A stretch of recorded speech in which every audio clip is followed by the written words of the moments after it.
Notice is hereby given of a Friendswood City Council regular meeting to be held at 5:15 on Monday, August 5th, 2019 at Friendswood City Hall, Council Chambers, 910 South Friendswood Drive, Friendswood, Texas, regarding the items of business according to the agenda listed below.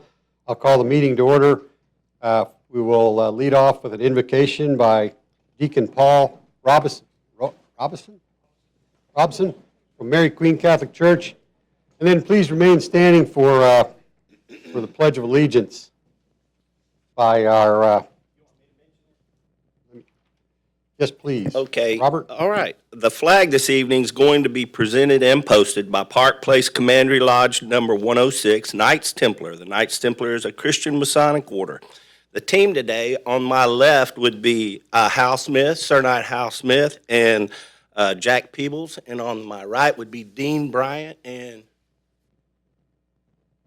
Ken Potoff, and Donnie Littleby will be the commander. So I appreciate them coming this evening. They're my brothers and also members of the Anson Jones Masonic Lodge. Let us pray, and we begin in the name of the Father, and the Son, and the Holy Spirit. Lord God, this is a difficult time to assemble. We've lost many members of our families in El Paso, Dayton. We just stand in awe of your mercy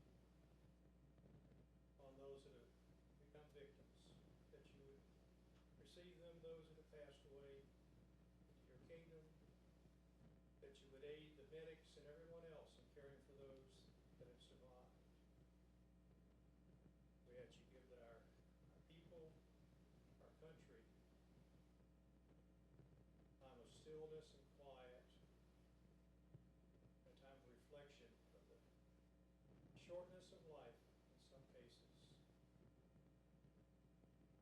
Father, we just come before you and ask a blessing upon these that serve you on this council. Mayor, Pro Tem, each and every one of them, that you would give them wisdom in their decisions, that you would give them courage for the times that things become contentious and questions are asked, that they will make the decisions that are best for the people of Friendswood.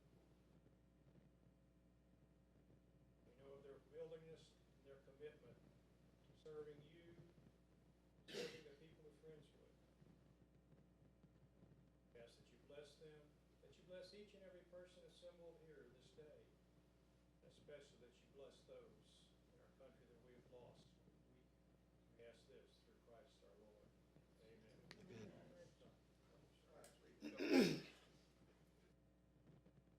Carry swords. Forward. March. Escort. Halt. Present. Colors.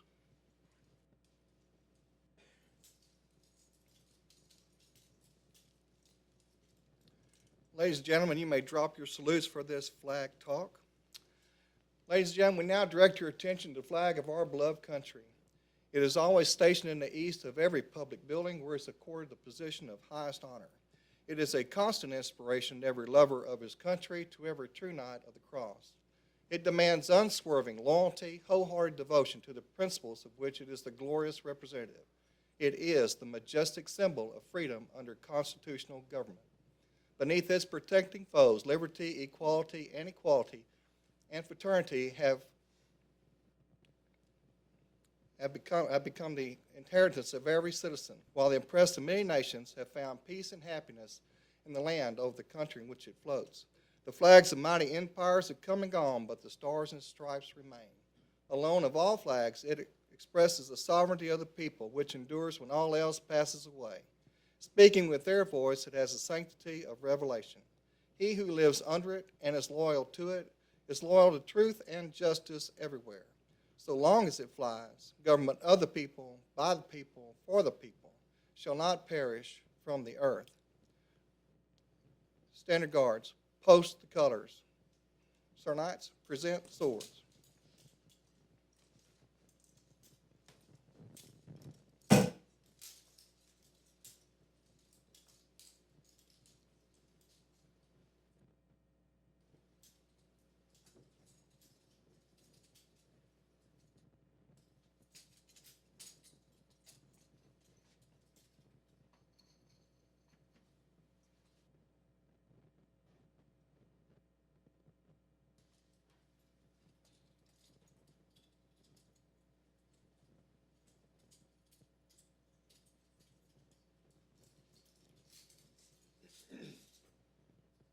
Sir Knights, carry swords. Ladies and gentlemen, please join me in the pledge of allegiance to the flag of our country. Sir Knights, present swords. I pledge allegiance To the flag of the United States of America and to the republic for which it stands, one nation under God, indivisible, with liberty and justice for all. Sir Knights, carry swords. Ladies and gentlemen, please join me in the pledge to the Texas flag. Sir Knights, present swords. Honor the Texas flag. I Pledge allegiance to thee, Texas, one state under God, one and indivisible. Sir Knights, carry swords. Sir Knights, into the east, march.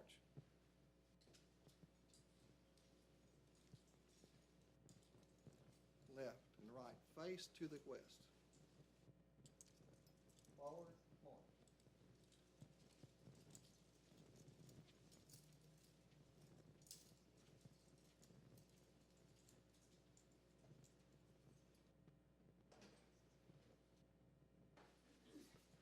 Well, thank you to the Knights of the Templar for doing that tonight.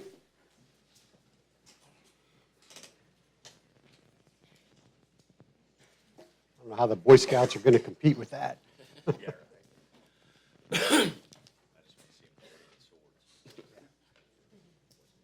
Okay, item 4, communication from the public. To comply with provisions of the Open Meetings Act, the City Council may not deliberate on items discussed under this agenda item. The council may refer this item to the city manager or direct this item to be placed on the next regular council agenda. PowerPoint presentations are not conducted during the citizen comment period. Out of respect for those speaking during public comment, please refrain from any outbursts or interjections to include but not limited to applause and/or disparaging noises from the audience. Doing so discourages others from voicing their thoughts and opinions and disrupts the meeting. And for those of you that are going to speak, you get 3 minutes. I'll give you this when you got 1 minute left, and red when your time is up. Lee Coggins.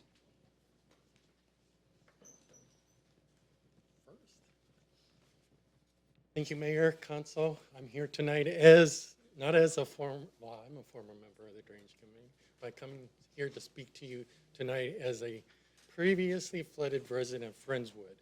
Okay, 2 suggestions I would like to make is that I fully support the upcoming bond election for drainage and flood mitigation. I'm willing to pull out my wallet today to pay $50, $100, $200 for this coming year. What I would like to suggest is that you don't limit how or where the funds be spent. Use sound engineering judgment. Don't specify particularly, although I support the channeling and shelving and benching. Please don't leave out possible detentions and ponds that could be helped to alleviate. Not only am I concerned about another Harvey, but I'm also concerned about another instant rainmaker where we get 23 feet of rain in like 6 hours to 12 hours period. That water has to run somewhere. And I'd like to demonstrate that with a quick demonstration since I can't have visual aids. If this is a typical benching shelving of Clear Creek, if it rained, all the water will go right in Clear Creek. If we have detention ponds and detention basins, the example of this, all that water that once fell in the same area now goes in the cups or detention basins before it goes in the drainage ditches. So I want to make sure you keep your options open. And the other point I would like to make is that I would like to suggest you team with Harris Flood Control District to possibly divert water away from Friendswood by using Turkey Creek tributaries and drainage ditches. A lot of that infrastructure already exists. We could use the undeveloped areas between 2351 down to I-45 at Clear Creek to create a great alternative drainage path for Clear Creek that would route the water around the city. I encourage you to look in the development. Although Dr. Bedient did a study of diverting 50% of the water coming to the creek, I'm advocating taking the water from the creek, creating a big enough channel to divert that water away from Friendswood. So I'd like you to look into that as well. Okay? Thanks, Lee. Bill Radiso.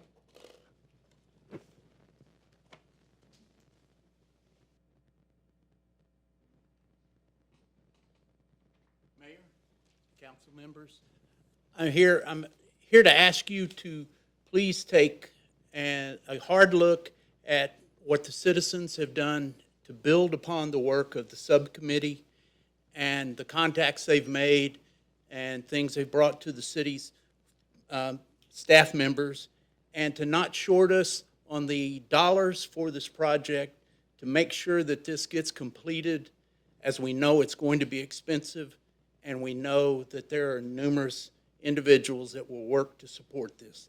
Thank you. Thanks, Phil. Vicki Hefner.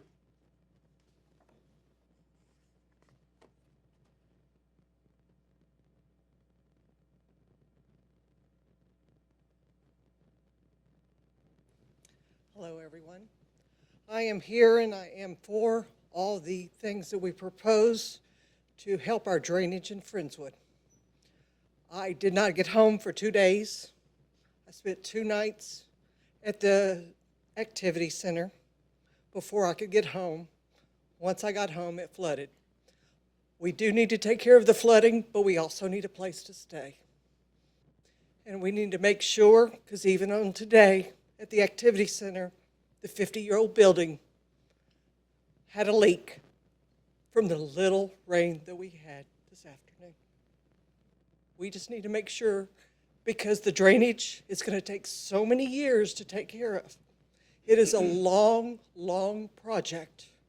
We need the ability to have a place for someone to stay and spend the night and at least take a shower.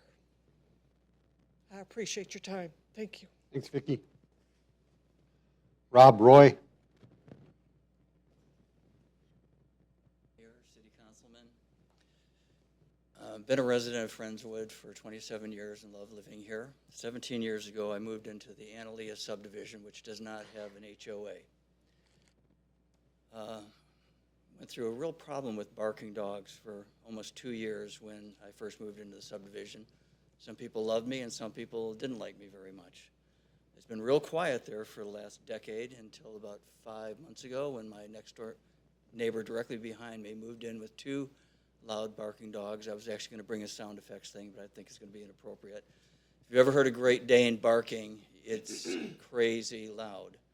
This dog will bark for hours at a time, multiple times during the day, sometimes a couple hours at a time. I'm a real estate broker. I work out of my home, so you can only imagine how annoying it is. It is so loud that I can actually hear it inside my home when the dog is inside its home.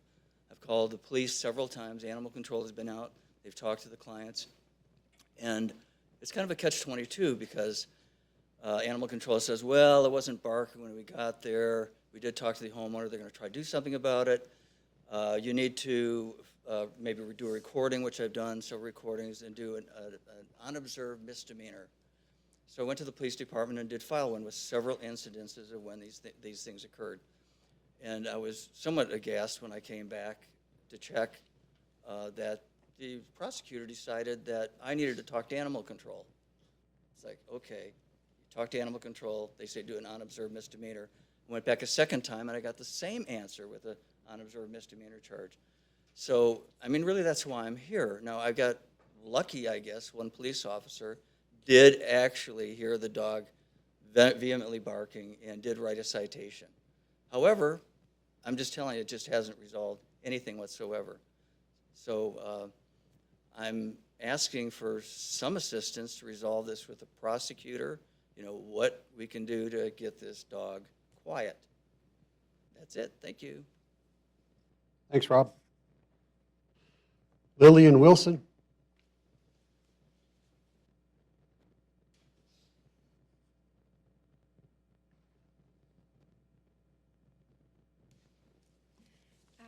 Hello, my name is Lillian Wilson, and I live in the only block of Quaker's Landing that doesn't have a flood house on it. So it's important to me. And I've lived here 25 years and been through the 2 major floods that came through here. But what many people do not realize, we see small ones in that neighborhood still. We saw one in May where the water reversed directions and came up through our storm sewers into the streets. It makes everyone very nervous when that starts happening. It goes in the yards, it goes in the garages, it goes in the pools. But it's a small problem, right? Our neighborhood has, and other neighborhoods have become the retention pond for this city. And that's not right. We shouldn't have to be that for everyone else. We're going to flood again. And the likelihood that any of you are on the council when that happens is actually not very good. They're spaced out to the point where most of you will be off the council by the time the next flood comes. So you're not going to have to face me a second time. I'm asking you to carefully consider what is before you on the bond, to be sure that what you propose is something that we're going to be able to do, or that the other agencies are not going to say no. And that we continue, as has happened before, with proposals and such that have come to the city, that it just doesn't happen. Army Corps of Engineers says no, or Army Corps of Engineers says, we got to look at it for 10 years. We can't afford that. You'll be gone. I'll still be there. And my friends will still be there. And I've seen, after the first flood that came through, I watched the families, a lot of them sadly move away because they couldn't afford it. New ones move in. They sadly move away because they cannot spend their life savings repairing the house. Flood insurance doesn't get it done. So I ask you to carefully think about that as you do it. It's a hard decision. You got to raise taxes to do it. Nobody likes that, but I'm asking you to be brave. Give us the opportunity to sell it to the city, to help them understand why it is so important that something gets done to protect the neighborhoods. Thank you. Thanks, Lillian. Connie Radiso. Have handouts. Oh, my gosh. Hi, my name is Connie Radiso. I live 5327 Apple Blossom. I know you're probably expecting me to talk about the numbers on the proposed bond for drainage. Others are going to talk about that, but I want you to know that I support fully funding the bond. I don't want it underfunded. You've all promised, or several of you have promised, to fix the problem. Let's actually fix the problem. But what I'm going to talk about is something to look forward to, maybe in the future. We're going to have, if this bond passes, 10 miles of land that's been along the creek that's been terraced. And if we think to the future, that could be parkland. Now, that doesn't necessarily mean that all 10 miles is manicured, mowed by our staff. Parkland, a lot of it could be natural parkland, grasses, stuff like that. But there's some goals with this that we put together when we were when I was on the Parks Cat team. Said the goals would be to create trails and park system along Clear Creek in coordination with Clear Creek's drainage projects, focusing on beautification, recreation, preservation, education, and congregation.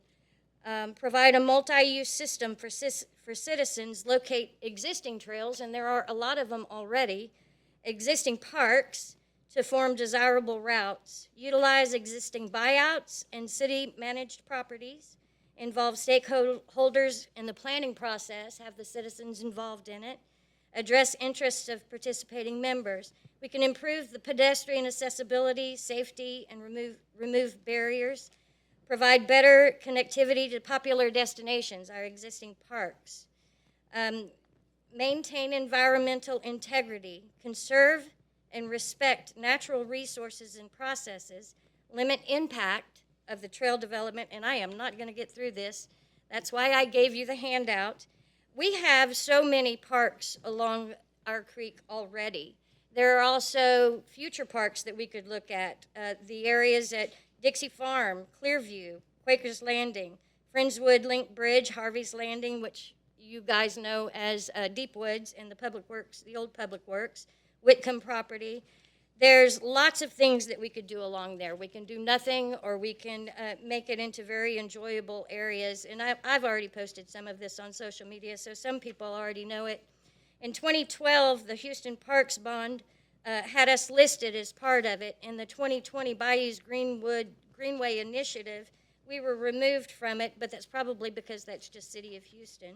There are many partners that we can use to do this.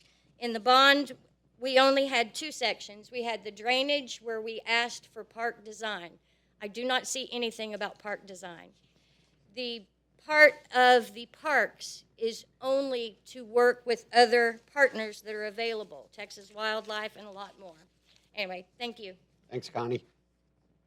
Gail Lovely?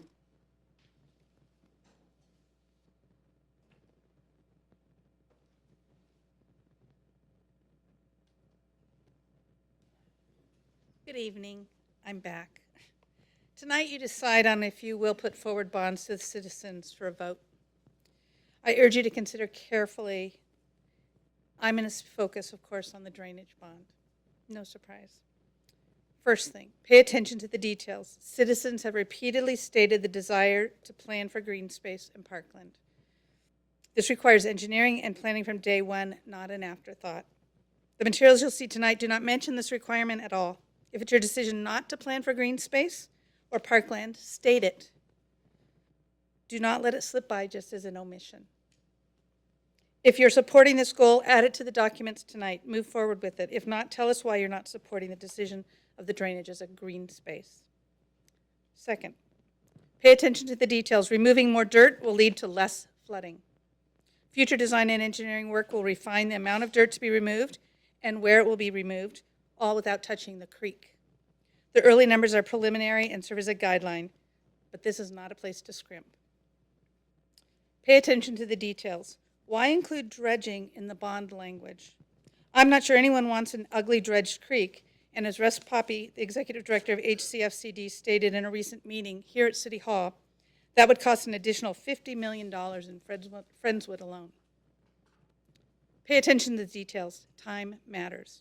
Getting started, getting funding, getting engineering, getting work done, all will take time. Costs rarely go down with time.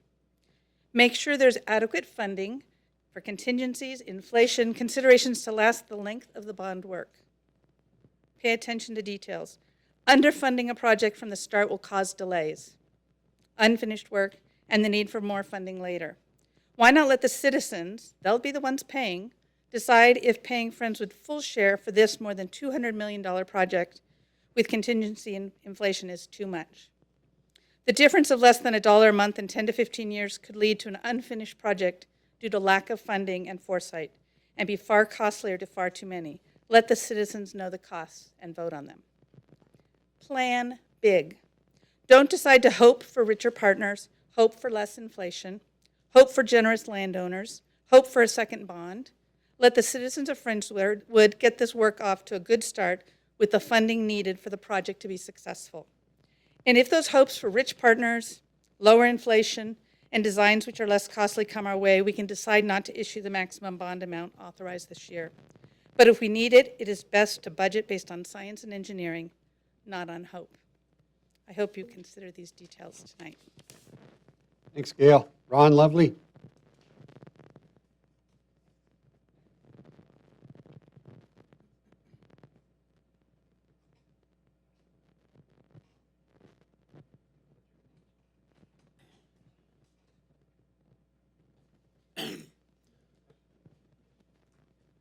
Thank you for giving me a chance to speak.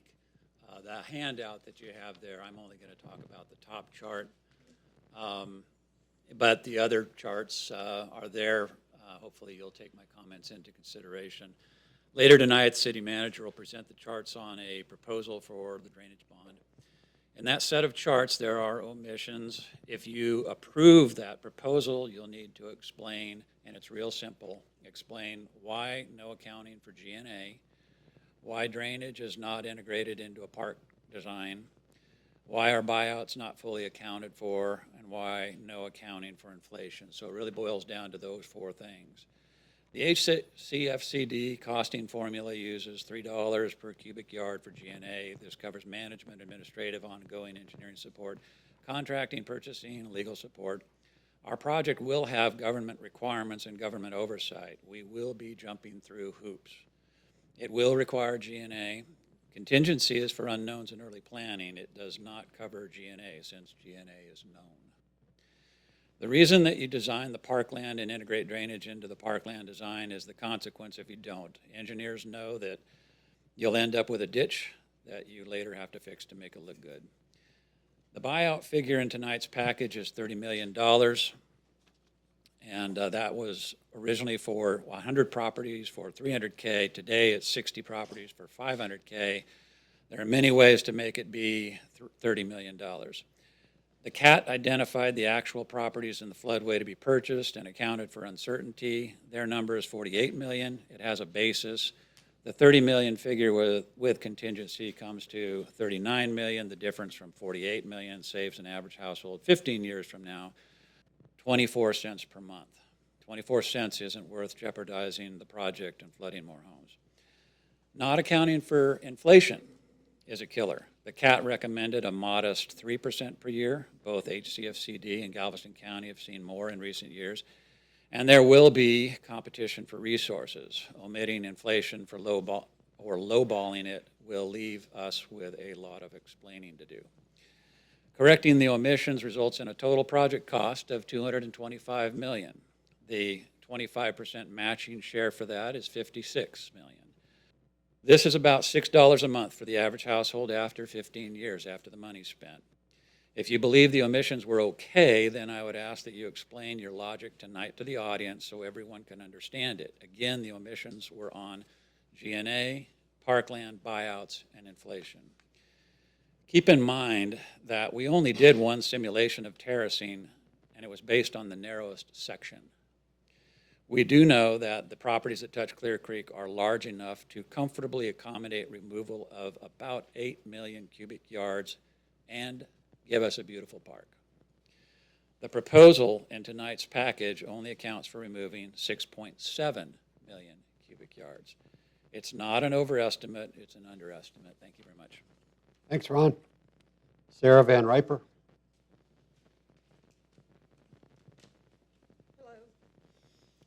As a Friendswood resident and Drainage CAT member and a 30-year project manager, I need the city to put the full drainage project cost share of $56 million on the November ballot. You know drainage will pass, and it'll only cost the average resident between $2 to $6 a month. We can afford that. Why is council trying to push a lower number? So I have 6 major points to highlight the deficiency in your thinking. Number 1, some people will give us creekside property, so let's lower the buyout estimates.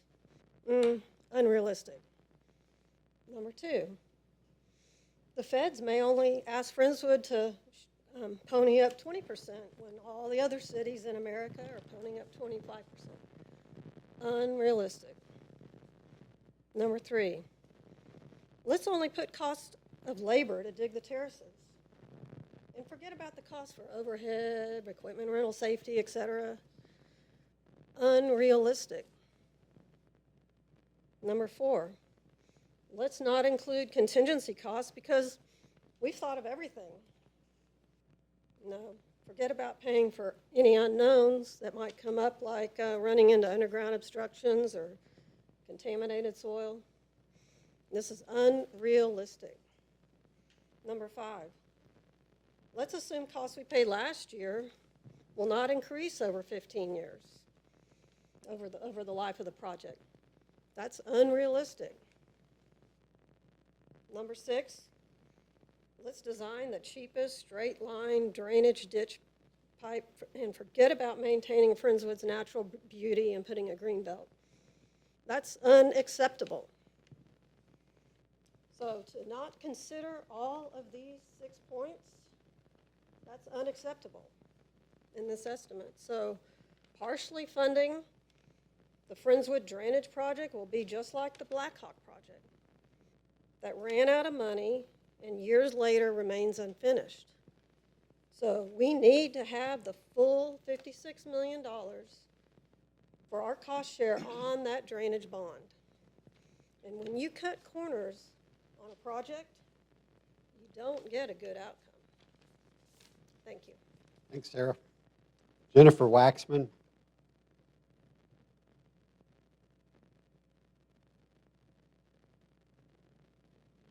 My name is Jennifer Waxman, and I just want to share with y'all, I'm a lifelong resident of Friendswood, and kind of just share our Harvey story. As I sat here writing this afternoon, it's raining just as hard as it did during Harvey. I know it won't be that long of a rain, but nevertheless, I have to wonder how long will it be until we live this flood nightmare again. As far as Harvey goes, the rain started at 8:30 p.m., and by 1 a.m., we had already received 13 inches in just 4.5 hours. That was the predicted amount for 3 days in isolated areas at that time. We received the topmost amount predicted in that 4.5 hours. We knew we were in trouble, and the other end of our street was already underwater, enough that a neighbor who is a firefighter for a neighboring city had already checked a car that was underwater with its headlights still on. We stayed up all night putting stuff up. At 2:30 a.m., I looked outside, and besides the usual runoff, we were still good. I checked 15 minutes later at 2:45 a.m. Clear Creek was rushing down the street, probably about a foot deep. It came in our houses about 5:30 a.m., and at daylight at 6 a.m., I walked outside and realized that our neighbors across the street and one house over were trapped. She is in a wheelchair, and he is bedridden, just coming home from a hospital stay on the Thursday before. My parents, who live across the street from us, they live across the street from us. I talked to them, and I knew it was rising fast. And for someone who is trapped in a bed in a wheelchair, they must have been frantic right then. We immediately called 911 to get a rescue for them, and were told, "I'm sorry, but right now there are 200 people ahead of you, and we're pulling people off of roofs first." No address was given or taken, so we knew no help was coming. The rains continued, and the creek rose. At around 1:15 p.m., we were able to flag down a boat to get them out, a neighbor-helping neighbor thing, not emergency crews. By then, the water in my parents' house was thigh deep. Imagine being stuck in a wheelchair in that deep of water. We helped get all the neighbors out, and then we were rescued last out of our neighborhood by boat. We actually lost the neighbor on the other side of them. She got pneumonia from this mess and died. My dad ended up in the hospital sick with intestinal issues during cleanup and almost needed surgery due to the infection. We ended up with 18 inches of water in our house, and across the street they got 27 inches. I need to say that Harvey was our first flood, as our house has always sat high and dry. 9 hours changed all of that. The nightmare continued as many of our neighbors, as it did for many of our neighbors. Where do we go? Where can we stay? Our contractor stole money. We lost $20,000, and all we got was tile floors. A few other things that they had started had to be ripped out and redone. Our house is still not finished, same as many of our neighbors. We cannot go through this again. Please put the full amount requested by your citizen advisory group on the ballot for voting this fall. Due to to do minimal is just putting a Band-Aid on a broken leg, and we will continue to have flood problems. Just for the record, the rain we received in early May, 3 days, 7 inches total, and Clear Creek was at its tip top. 1 more inch and it would have spilled over. It rose 10 feet on the second night in 3 hours. Upstream is dumping more and more with Pearland and Sagemont's new detention basins, and we have to fully fund this so that a third of our city is not underwater again. Thank you. Thanks, Jennifer.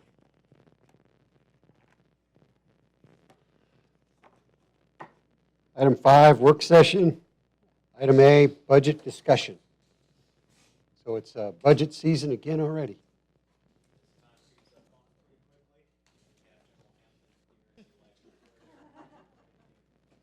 General Hampton, good to see you. Hi, how are you? The Secretary of State addresses you as General Hampton, then who am I to?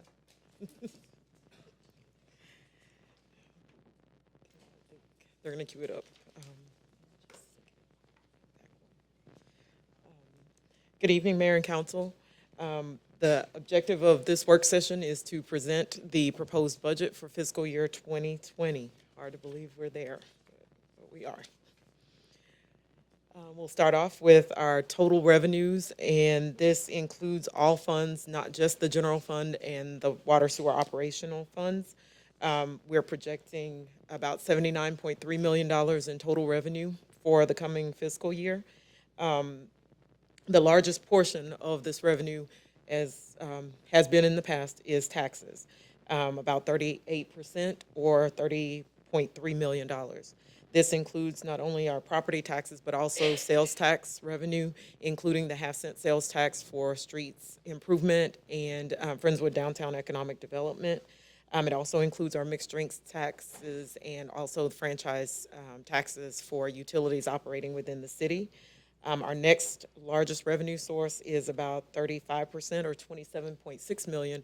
For the coming year, this is going to be planned uses of fund balance and retained earnings in several of our funds, including bond proceeds for some capital improvement projects that we'll plan to complete within the next fiscal year. The next largest source of revenue in our proposed budget is charges for services. That is about $16.5 million, and that includes our water and sewer utility fees as well as parks and recreational use fees.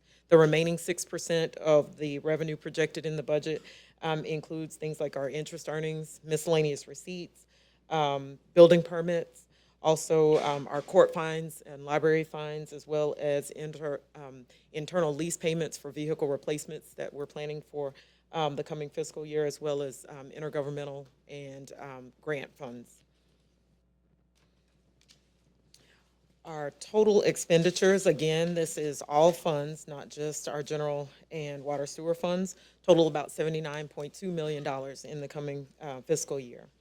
The largest expenditure category, as I mentioned, is capital improvements. We are expecting to complete several large projects in the next coming year. Most of that is related to the 2018 water and sewer utility bonds that we issued in December of 2018. Our next largest expenditure category is public works. That's about 14.4 or 18.4% of our total expenditures. This includes the personnel as well as operational expenses related to the city's utility systems. It also includes some significant increases in our contracts with the City of Houston for the Southeast Water Purification Plant, as well as the Black Hawk Wastewater Treatment Plant contracts. Our public safety is the next largest expenditure category, about 18%. This is, it includes our police department as well as our fire marshal's office, emergency management, as well as the contract for Friendswood Volunteer Fire Department. That is also net of the anticipated revenues from EMS billing that we're expecting in the coming year. The next largest expenditure category is our debt service. That's about 11%, and that is principal and interest payments on our existing debt, our existing bonds, on the water sewer revenue bonds as well as general obligation bonds. General government makes up about $7.3 million of our expenditures, and this includes the city manager's office, city attorney's office, administrative services offices, as well as the city's property insurance and liability insurance. Parks and recreation also makes up about $3.9 million in the expenditure category. The remaining 4.5% is made up, is consisting of community development as well as the library, our new engineering department, and the vehicle replacements, our internal lease payments. And if at any time there are questions, please stop me and we'll address those as we go. Let's focus a little bit on the general fund for a moment. Looking at revenues in the general fund, of that $79.3 million in total revenues, about $30 million of that is projected for the general fund.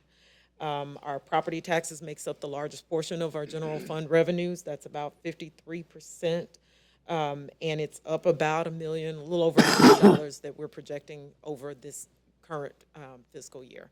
That includes revenues from new construction, and we have actually built the budget this year based on the current tax rate, and so that makes up a little bit of that, the majority of that increase in property tax revenue. Sales taxes are next largest category of revenue in the general fund. That's about 6.6 million, just shy of 7 million. This does not include the half-cent sales tax that is recorded in separate funds for street improvements as well as the Downtown Economic Development Corporation. So we're expecting revenue in the general fund to be up about 400,000 on sales tax, and that's just based on the trends that we're seeing in our collections this year. So we're carrying that over to next year. Our franchise taxes are expected to be up about 600,000, and that is just, again, based on trends. We also had a rate adjustment on some of our franchise fees, and so we're projecting that to be a portion of that $600,000 difference there. Our fines and our court fines are expected to increase about 63,000 over the current year, and that's just based on our collection trends and what we're seeing there in this year, and also a historical look at that. Our permit revenue, we're expecting to be up just slightly over what we budgeted for this year. There have been some changes, and we'll touch on that in a future slide on some legislative changes related to how we charge for building permits. So we'll address that just a little bit later in the presentation. Our intergovernmental revenue, which is our contracts with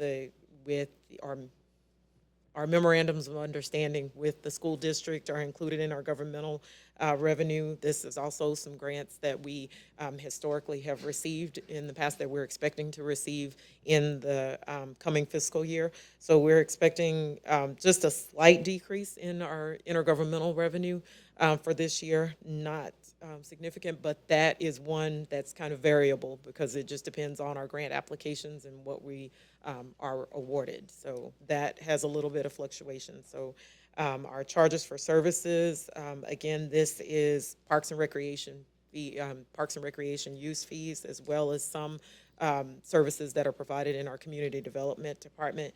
So we're expecting to see a downward trend in that revenue. We also, in our current year's budget, we had accounted for EMS billing in this line item, and that revenue is actually remitted directly to the Friendswood Volunteer Fire Department. So we've backed that out of our revenue projections for the city because it goes directly there, and we've netted that revenue against the expense for the FVFD contract. Katina, does that account then for most of the 318,000 that's Yes. down? Okay. In our miscellaneous revenue, this includes, we have miscellaneous revenue and interest earnings, cell phone tower agreements in the general fund. We're expecting this to be up about 160,000 for this coming year. We have seen a little bit of an uptick in our interest rates, and so we're accounting for that in that line item. We also have interfund transfers between from our water and sewer fund, and also a little bit from our Friendswood Downtown Economic Development Fund into the general fund to account for some of the administrative type services that are provided by the general fund to those other two funds. We are also expecting or planned a use of fund balance of almost $500,000 above our 90-day reserve in the general fund for this coming year, and that will be covering capital improvements, mainly the streets improvement program that has been included in the general fund going forward. Let's take a look at our tax rate. As I mentioned, about 53% of our general fund budget is property taxes. So for this coming year, we are seeing or estimating our net taxable value. We've received certified values from Galveston Central Appraisal District, and we have preliminary values from Harris County as of right now. We are estimating our net taxable value to be about $3.6 billion. This is up about $137 million from the current, from tax year 2018. This amount does include the new construction, and it also includes the the value of the over 65 freeze ceilings. We are projecting, or the information that we've received from the appraisal district shows about $85 million in new construction that we're expecting to be added to the tax rolls for this coming year. And our tax rate will support our tax debt service obligations for existing general obligation bonds of about $3.3 million for the coming year.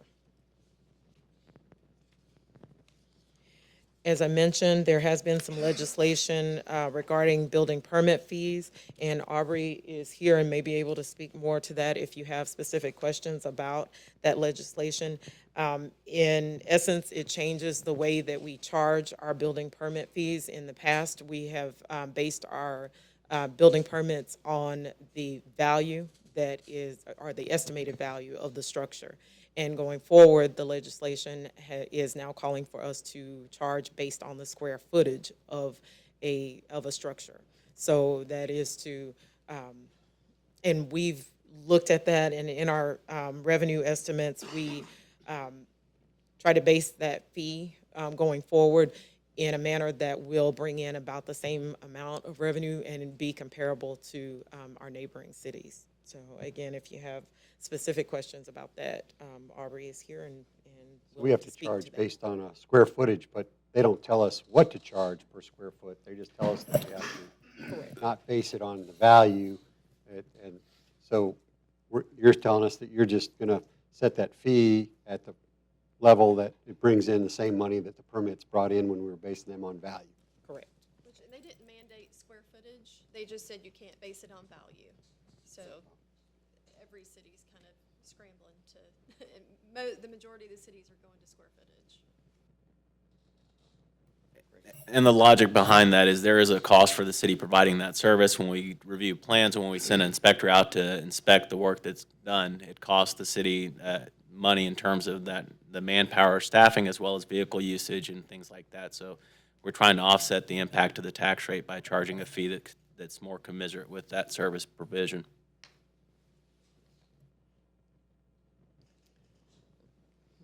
Shifting gears to the general fund expenditures, we have in the proposed budget about $30 million in expenditures. Of this amount, about 70% of that, or $20.5 million, is personnel related.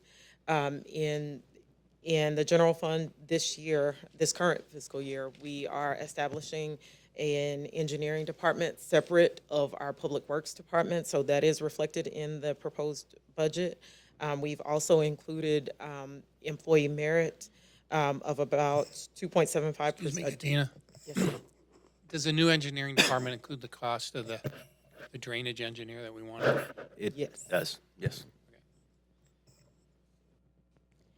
We are, again, including employee merit at a 2.75% increase. That's at a cost of about $476,000 annually.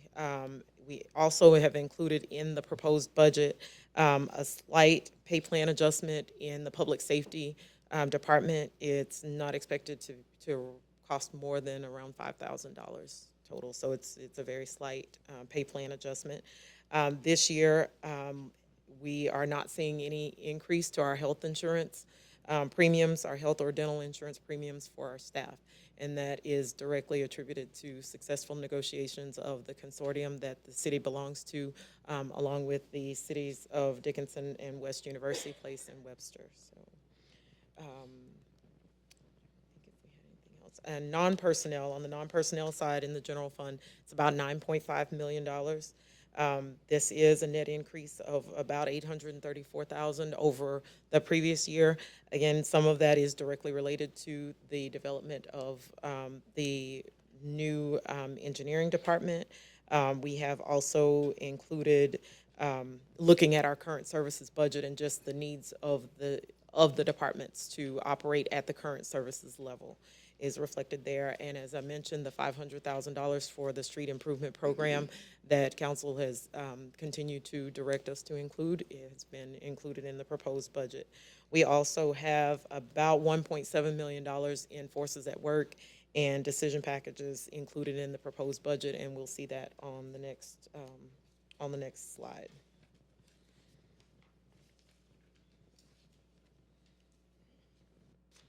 And it's kind of small, but it does detail, and this is also found on page 293 of your budget document. So if you want to get that closely, and the budget is posted to the website for the public to view as well.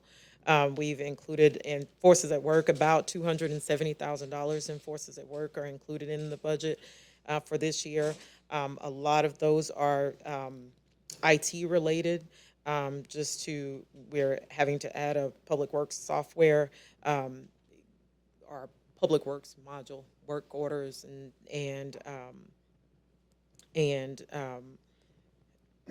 we also have some other operating systems related to IT. So it's really just to keep our systems operating, and also security cameras, a security camera replacement or upgrade in several areas of the city are included in that. And then on the decision package side, a lot of those, or most of them, are funded by an outside funding source, either PEG funds for some of the items that are directly related to fiber replacement, cabling, and just for programming, enhancing the programming of our PEG channel, so that we can use our PEG fund reserves for that. And we are also looking to do some lease to purchase on some heavy equipment that's not included in the city's vehicle replacement plan. We also have, and we'll discuss this a little bit further in the presentation, we've got a list of the unfunded decision packages in the general fund and the water sewer side. So those will be coming up just shortly. We'll talk water and sewer fund for a little bit. We typically try to cover in this presentation the operational funds. The other funds, city has, I think, about 21 funds total, separate, and those usually are self-funding. So it's what's brought in is what's expended in those. So we generally refer in this presentation to the general fund and the water and sewer operating fund. So in our water sewer fund, we're projecting revenues of $19.7 million.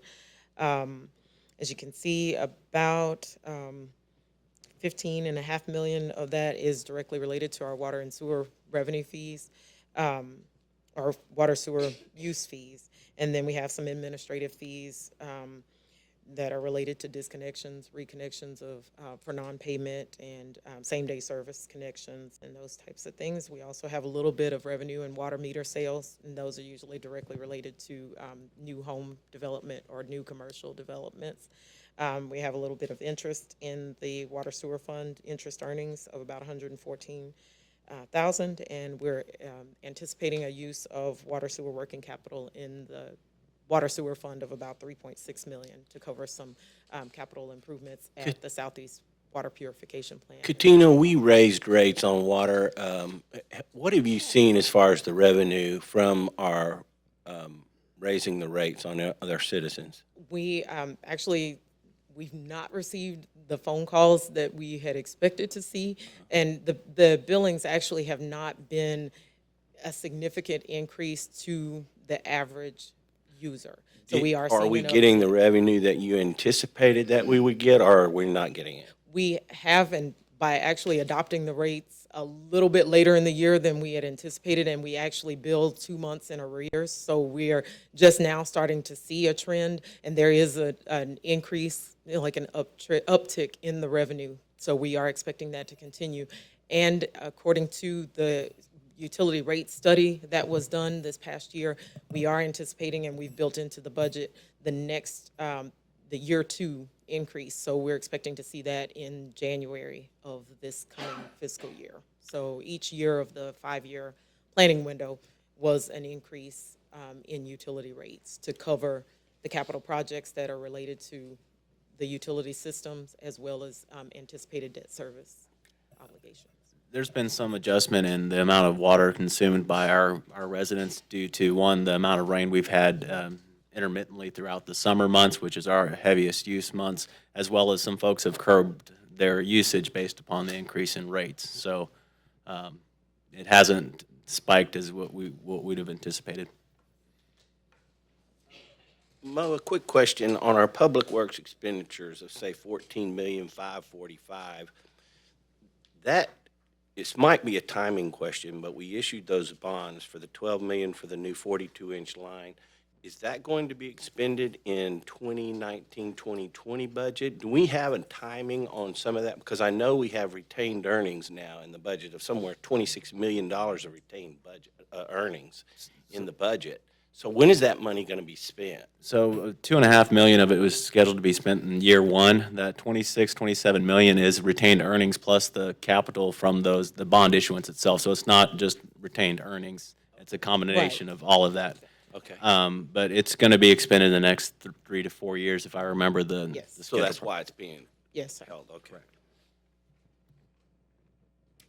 Let's move to water sewer fund expenditures, totaling about 19.7 million.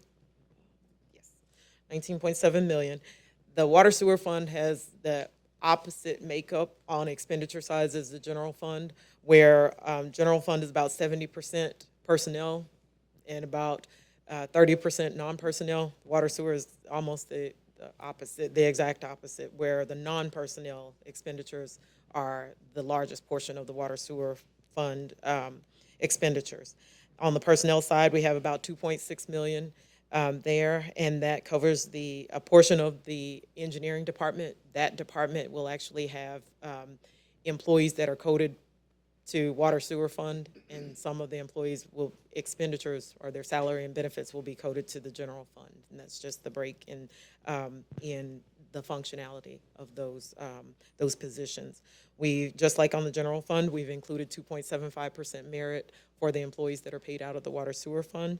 This is going to be about 58,000 on the water sewer side, and again, no health insurance or dental insurance premium increases will be seen.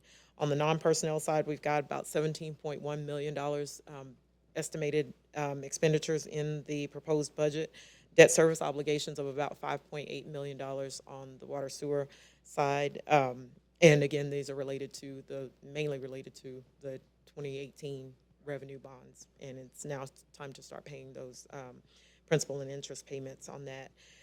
We're seeing a net increase in the non-personnel of about 6.7 million. And again, that's a part of that is related to some contractual obligations that we're seeing increases there. And we're also, it's based on our current services. Departments scrubbed the budget, looked for savings where they could, and increases where we had to. We have included in the water sewer fund about $300,000 for sewer maintenance program. Again, our debt service obligations about 5.8 million, and we have forces at work and decision packages on the water sewer side. We'll see a slide next that will detail that of about 5.3 million. One question, Katina. I know we've been cleaning out the sewers, just because debris and what have you after Hurricane Harvey. Where does that show up in here? Is that one of the increases that we're seeing? Sewer clean out? We actually have an ongoing sewer maintenance line item in our budget. That's the 300,000 that's reflected here on the screen. But And that 300,000 is for sanitary sewer cleaning. The storm sewer cleaning is what you're referencing, and that was funded out of fund balance above the 90-day reserve. again, a listing of the forces at work and the decision packages included in the proposed budget. Again, this can be found on page 293 of your budget document. We also have one decision package identified, and that's a vacuum jet combination sewer truck. It's not included in our vehicle replacement plan, so we're expecting to do a capital lease to purchase on that item.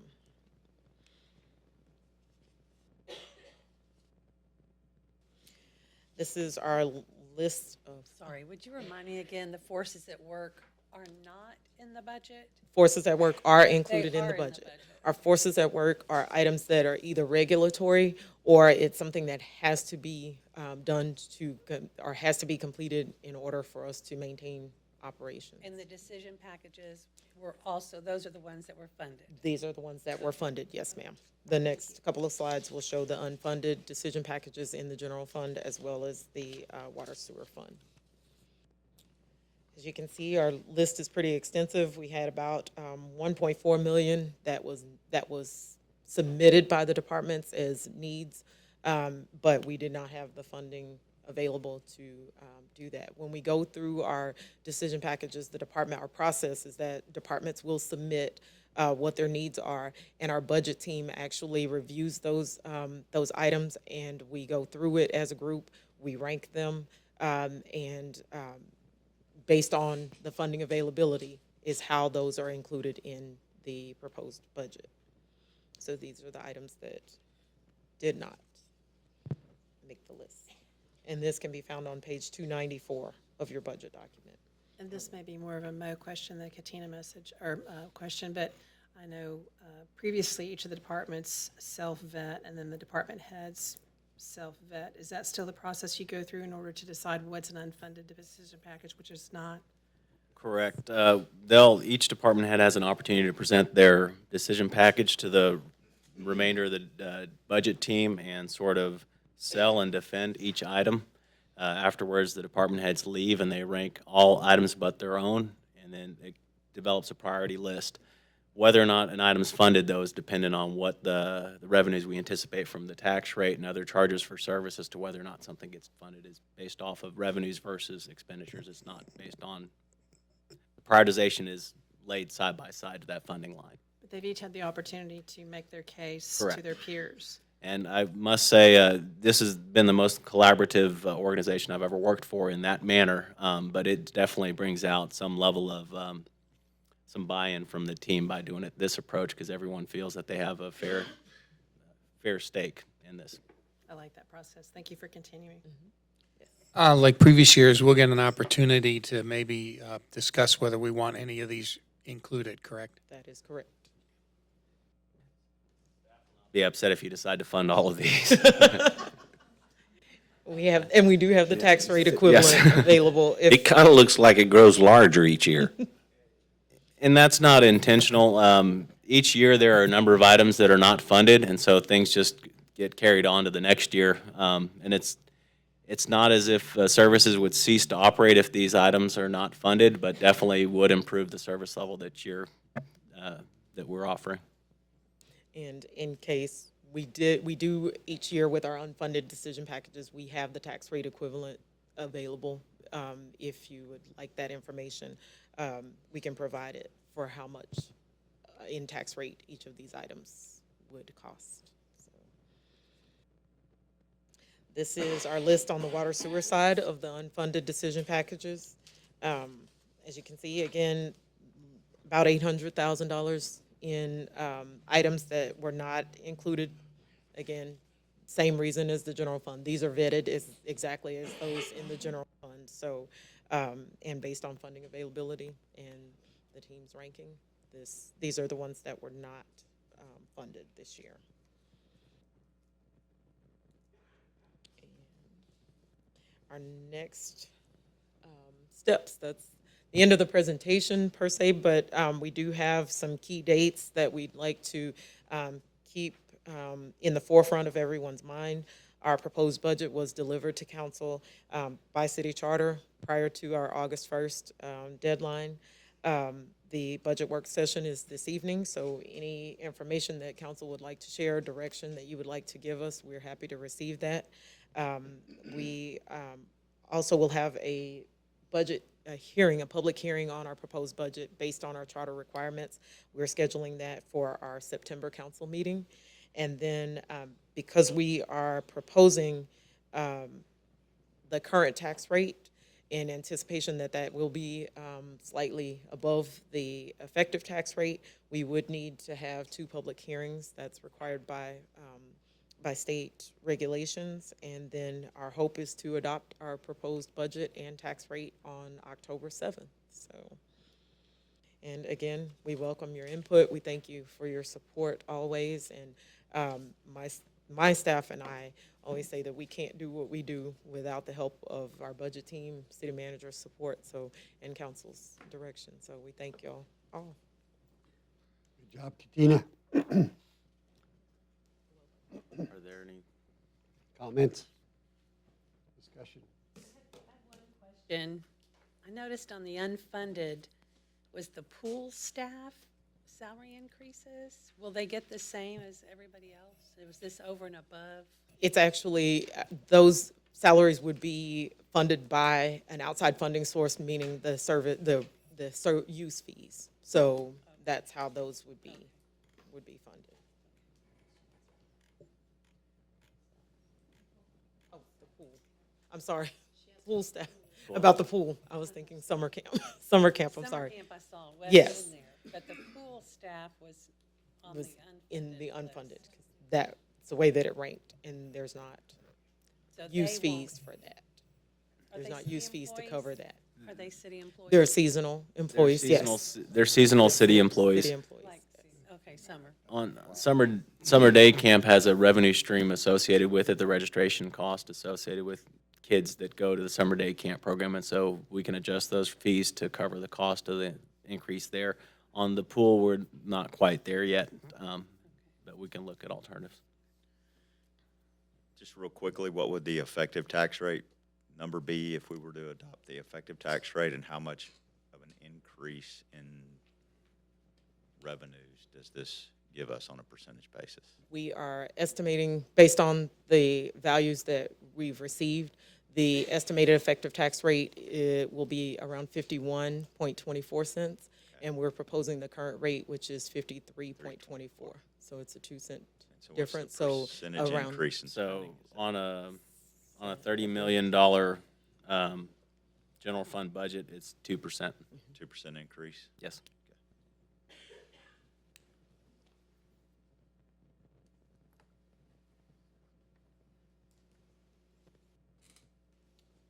Anything else?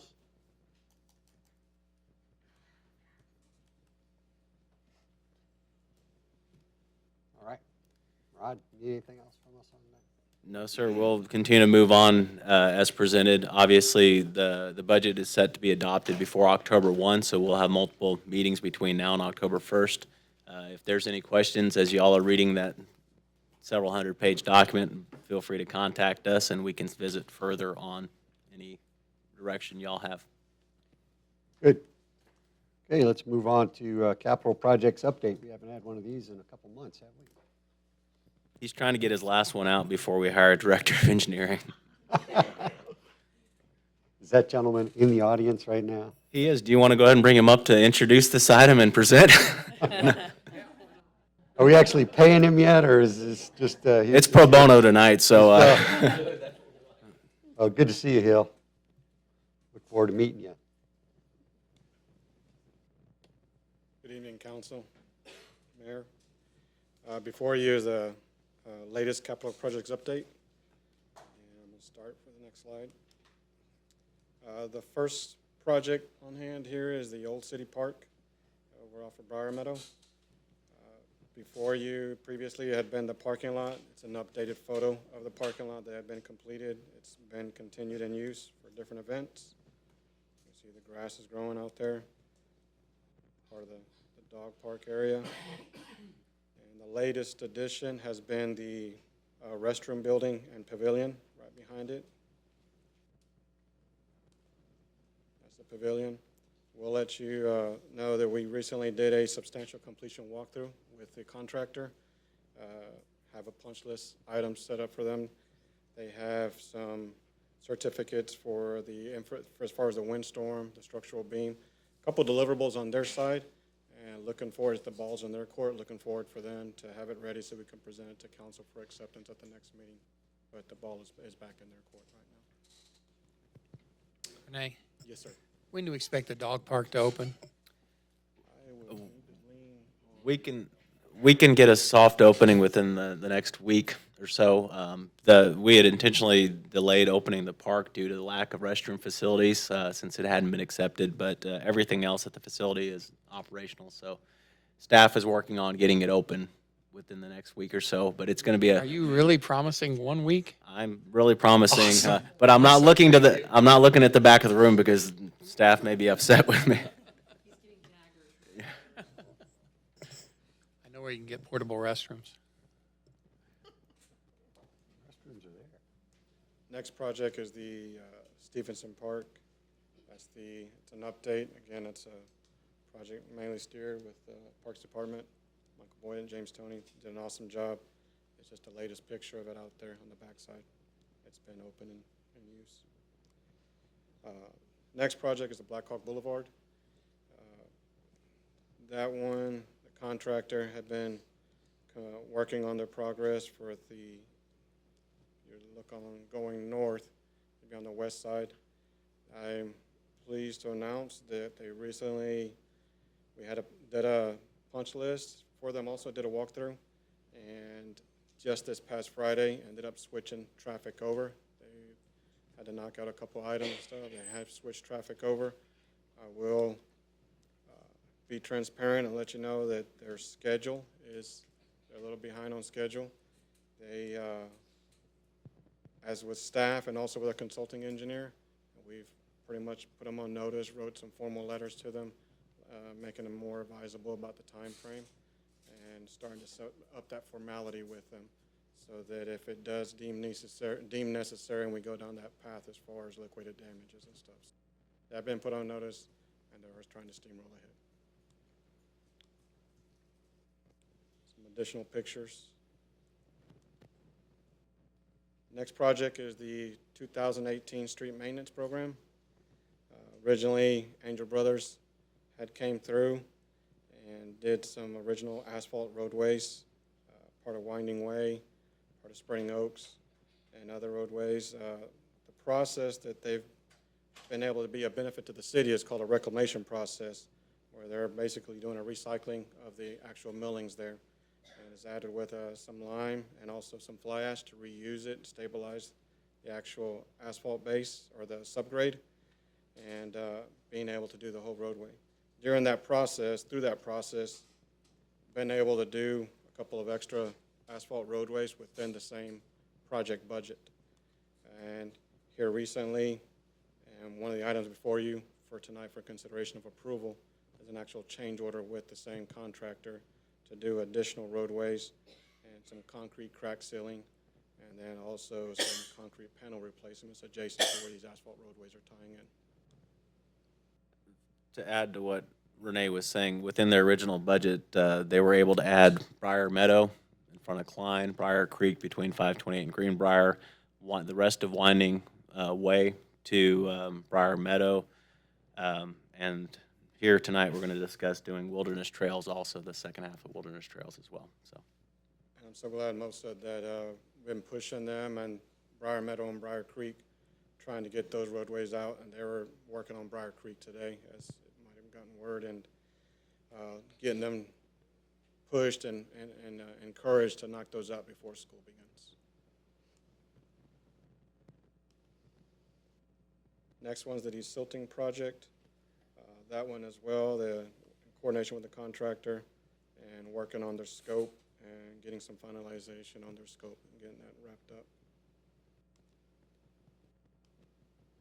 The Greenbrier sidewalks, that was before you at a previous council meeting for acceptance. And that was one of the initial photos. It's an updated photo. It has been since completed and accepted.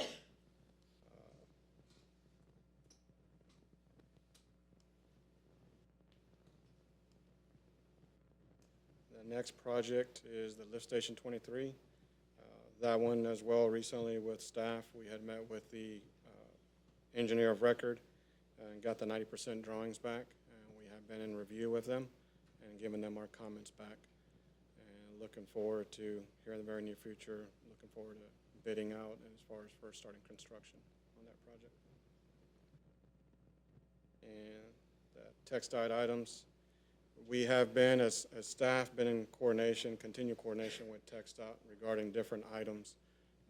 Actually, with staff, went down to their headquarters with also our consulting engineer that we dealt with our traffic study, so kind of hit them on two different angles.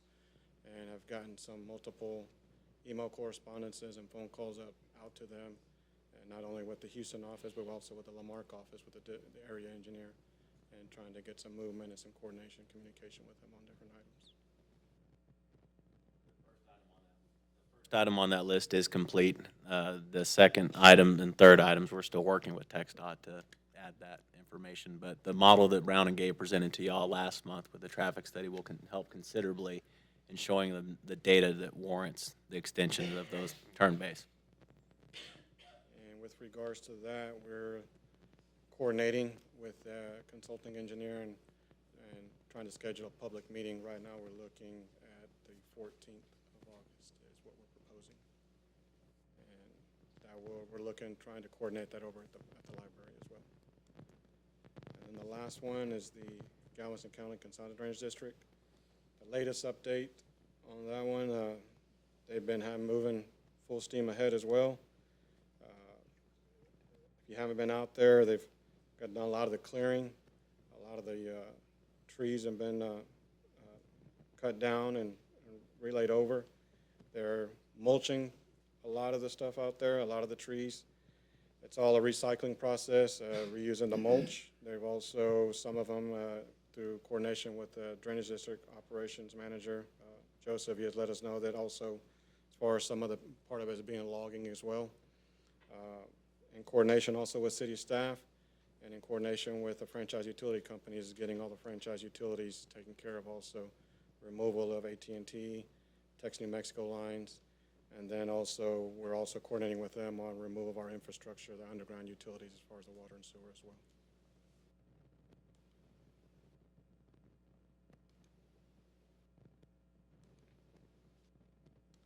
That's it. Yes, sir. Mo already answered this, but just so people know, Clearview Drive, where they're doing that project where they're running the trucks down to the creek, the trucks have really torn that road up. I understand we've moved that road up in the street repair, so it'll get, as soon as the work gets done, it'll be on the list. Yes, sir. It's in bad shape now, but It was in bad shape before the Drainage District started their project. We simply bumped the project back from year 1 to year 2 intentionally, knowing that the Drainage District was about to make it even worse.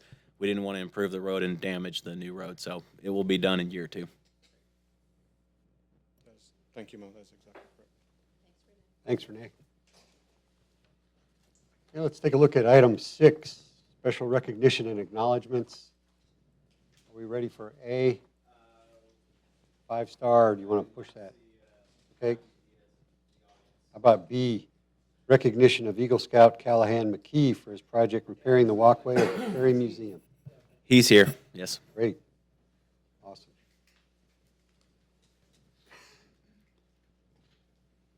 Come on in, Callahan. Front and center.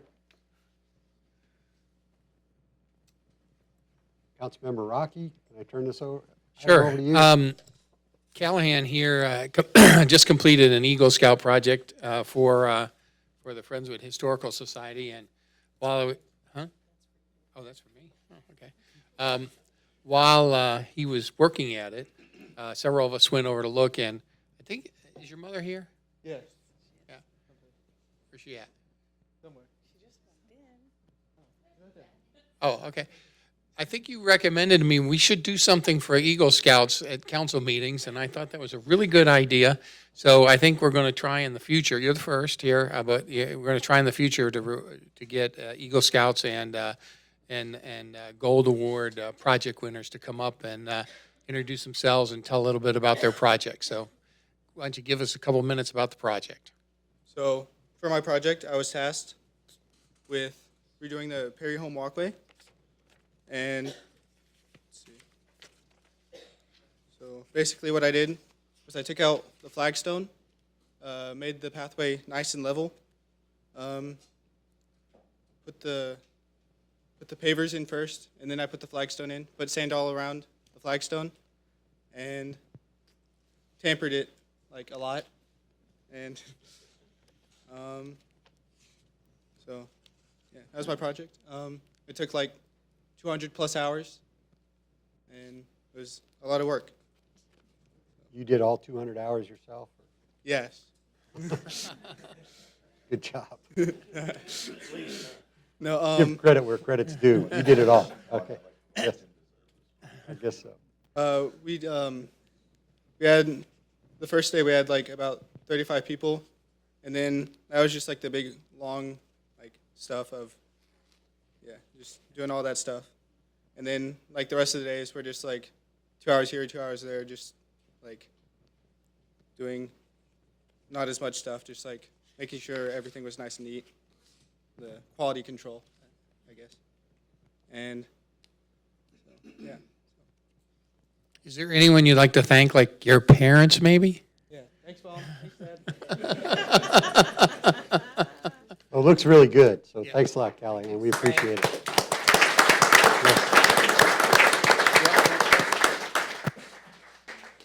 We have a certificate for you. So this says to Callahan McKee for completing his Eagle Scout project and repairing the walkway at the Perry Museum, acknowledged under his hand the city and the seal of Friendswood on this day. So we have this for you, and we have a. That's all. I said that's awesome. Yeah. But that is all. Great job. Thank you.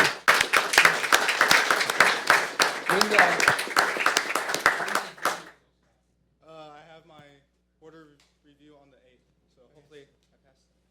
Good luck.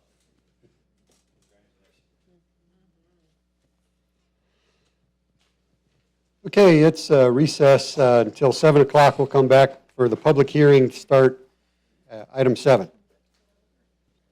We will reconvene. Item 6, special recognition and acknowledgements. Item A is presentation of the 5-Star Spirit Award for the second quarter of 2019 to Matthew Diaz, Parks Maintenance Worker, Parks and Recreation Department. I apologize, Mayor. I don't see Matthew in the audience. Man, he just doesn't want it. He doesn't want the reward, so I'm going to take this on behalf of Matthew. No, if he shows up a little later with his family, if you would excuse us, we could take it a little later on. We can do that. Okay, moving on to item 7, public hearings. To receive comments from the public, both oral and written, regarding A, zone classification change request for a .3857 acre tract of land out of Lot 21, Hoydale and Kaufman subdivision, located at 402 East Edgewood Drive, Friendswood, Galveston County, Texas, from Planned Unit Development Special Use Permit 2015-26 to a revised Planned Unit Development Special Use Permit to add NAICS use number 8121 Personal Care Services. Good Aubrey. evening. So this is an existing property over on 2351 402 East Edgewood Drive. Used to be a little yellow house. I think it's black and white now. It's an existing SUP. No changes are being proposed to the exterior of the property. They're just asking to add an additional use, particularly a beauty shop that wants to go in that front building. No, Paisley Lane closed, and so that's where the beauty shop is wanting to go. And I think there's a clock shop in the back, and Robin had her furniture store there, but I think that's closed as well. Okay, yeah, I think she's closed. Okay, are there any citizens present that would like to speak in favor of this zoning change?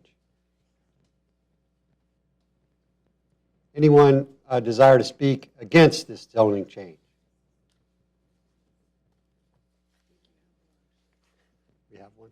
I need to give you P&Z's recommendation. It was unanimous in favor. We only had commissioners that night, but it was a positive recommendation. Thank you.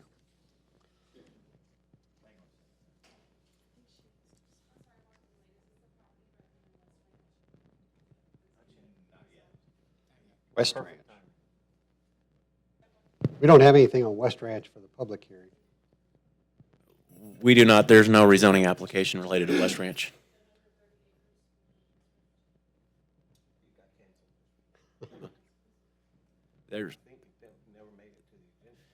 There's nothing on the agenda related to West Ranch or 130 acres. I'm sorry. Yeah. Stephen is in the audience if he'll engage. It would have been, yes. Okay, item B, zone classification change request for a .981 acre tract of land, Winding Hollow subdivision lots 1, 2, and 3, replat of a part of Lot 1, Block 6, Friendswood subdivision, located at 103, 105, and 107 Shadwell Lane, Friendswood, Galveston County, Texas, from Planned Unit Development 2016-01 to a revised Planned Unit Development. This application is for where there used to be the third building on Shadwell Lane. They've demolished the building. It took on substantial damage during Hurricane Harvey. So the zoning required them to come in and do this amendment in order to build a new building in that place. The third building is going to match the Gimme a Bark and the office building that have been built at 103 and 105. Other than that, they'll meet all the previous requirements that were written into the ordinance for this property, and planning and zoning's recommendation on this was unanimous in favor as well. Okay, thank you. Any citizens in favor, want to speak out in favor of this zoning change? Anyone want to speak out against this zoning change? Okay, moving on. Item 8, communications from the public. To comply with the provisions of the Open Meetings Act, City Council may not deliberate on items discussed under this agenda item. The council may refer this item to the city manager or direct this item to be placed on the next regular council agenda. PowerPoint presentations are not conducted during the citizen comment period. Out of respect for those speaking during public comment, please refrain from any outbursts or interjections to include but not limited to applause and/or disparaging noises from the audience. Doing so discourages others from voicing their thoughts and opinions and disrupts the meeting. And if you haven't done this before, you get 3 minutes. I'll show a yellow card when you have 1 minute left, and then a red card when your 3 minutes are up. Connie Radiso. I'm going to use my other 3 minutes. I wanted to clarify that handout that I gave you. First of all, this is a horrible setup for hearing back here. It's very difficult to hear. But I wanted to clarify that the handout that I gave you was for a vision of what Clear Creek Greenbelt could become for future generations. And the only intended consideration for the bond was that the park and that you have the vision to design it from the beginning for a future park. The only other thing was in the parks bond, there was $500,000 for both 1776 and then money for buyout properties along there, so that we could apply for grants that are available and look to using those existing properties. The other things I wanted to say was just a few points. The presentation on the bond, removing less dirt to lower the bond amount means fewer houses saved. Terracing that you see in the presentation was designed for 200 feet before the slope, not the 160 feet before the slope that is indicated in the presentation. Again, removing less dirt is going to mean fewer houses saved. The local match is 25%. You can't count on partnerships that might happen. You don't have those yet. I'd also like to see in the future that when we're talking about using seed money, as we are for the Public Works, the Water Park, and the Friendswood Parkway, that the full amount, the estimated full amount, be disclosed up front. Also, I'm really worried that the water park, if you decide to do that, might kill the other items that are really needed on the parks bond. And if you do decide to go forth to the citizens with the water park, that you put it as a separate proposition. The other thing is somebody mentioned that we're afraid of a blank check, of the city council having a blank check. A bond is exactly the opposite. The amount is limited and the use for that money is very defined. You can not spend that money, and then the citizens don't have to pay for those bonds being issued. If you underfund the bond, then you're not going to have enough money to do the project as needed, and you're going to have to come back for another bond. So I encourage you, please, tonight, show us that you're going to do what you meant when you said that you wanted to fix Friendswood's flooding problem. Thanks. Thanks, Connie. William Gilbert.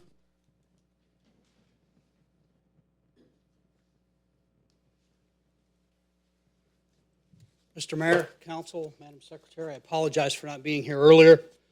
Life sometimes gets in the way. Several other of your constituents have spoke about this issue. The bond itself is not my issue. The underfunding of the bond is my issue.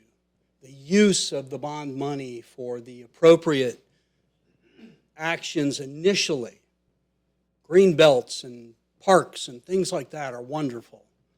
But there's a large portion of your community that flooded.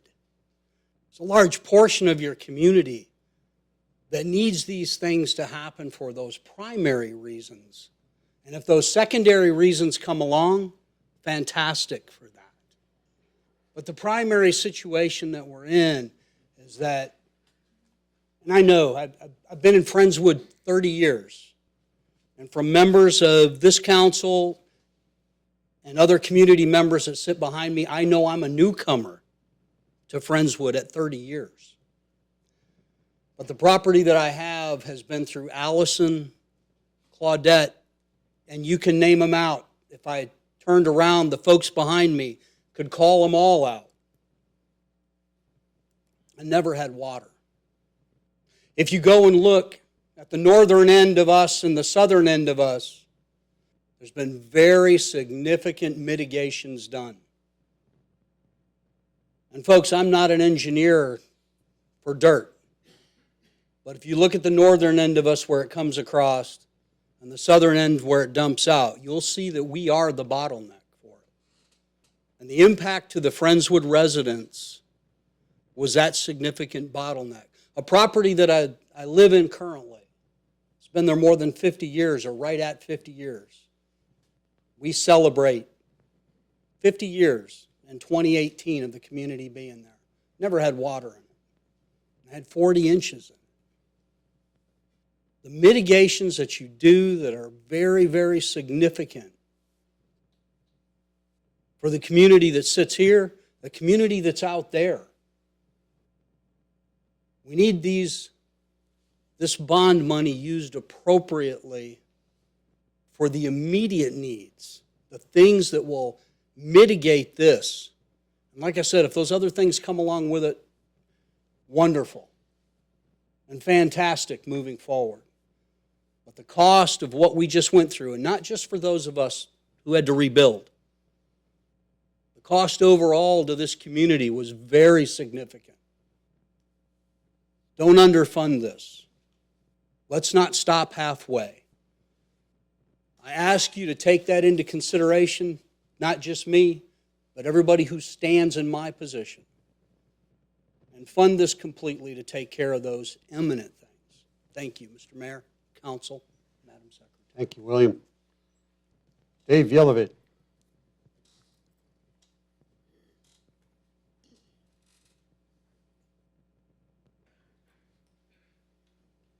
Good evening. I'm Dave Yelovich. I live over on Whittier Oaks. A few hours ago, I was in San Antonio, and it's amazing how quick you can get to City Hall from San Antonio when the need is there.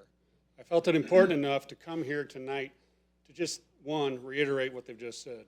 We need all the money we can to fund the fixing of this problem that's been here for decades and decades and decades. Unfortunately, I've lived here for decades and decades and decades, and I've seen bonds. James Bonds, he was the mayor. No, he wasn't.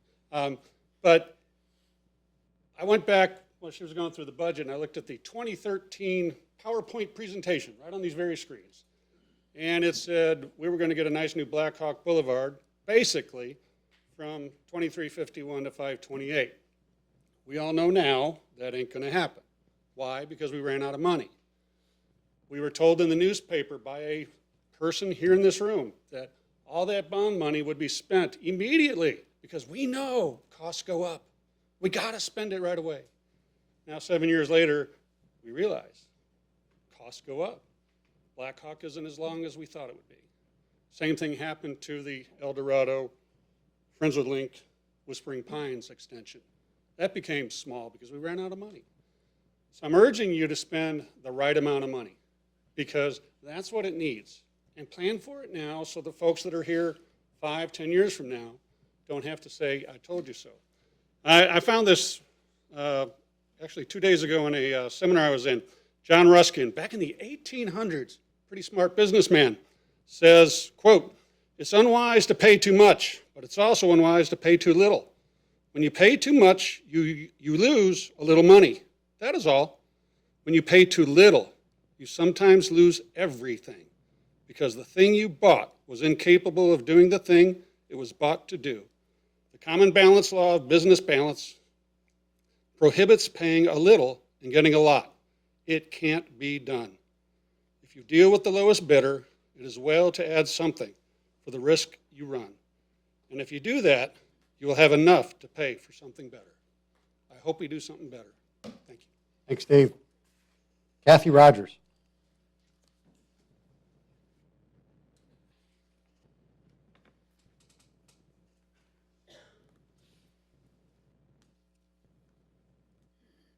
Kathy Rogers, and I'm going to reiterate a lot of things that people have already said, but I would ask, in the interest of transparency and voter choice, please disambiguate the individual bond propositions and give voters a clear and consistent choice so they can decide what they want. Don't just glump everything together because, everybody wants drainage.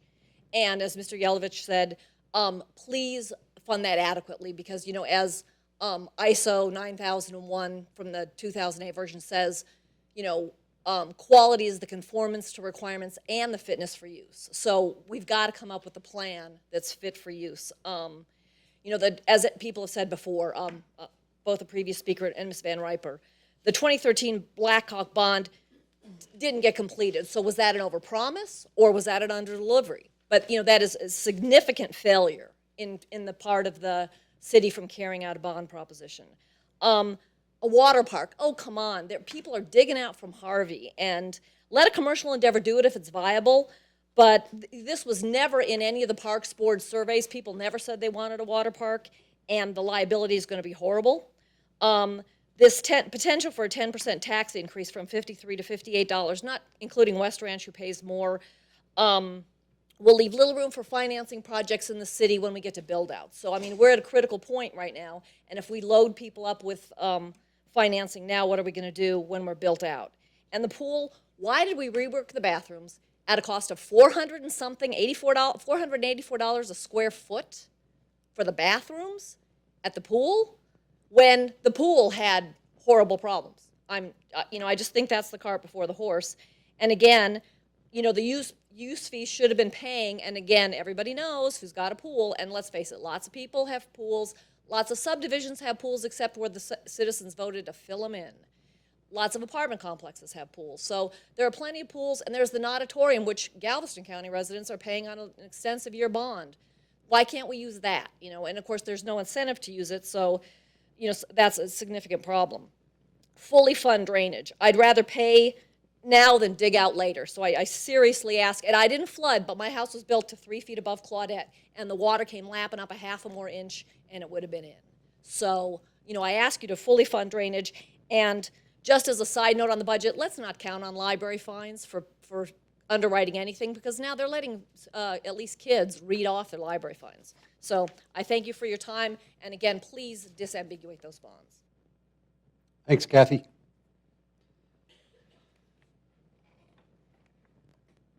Item 9, City Manager's Report.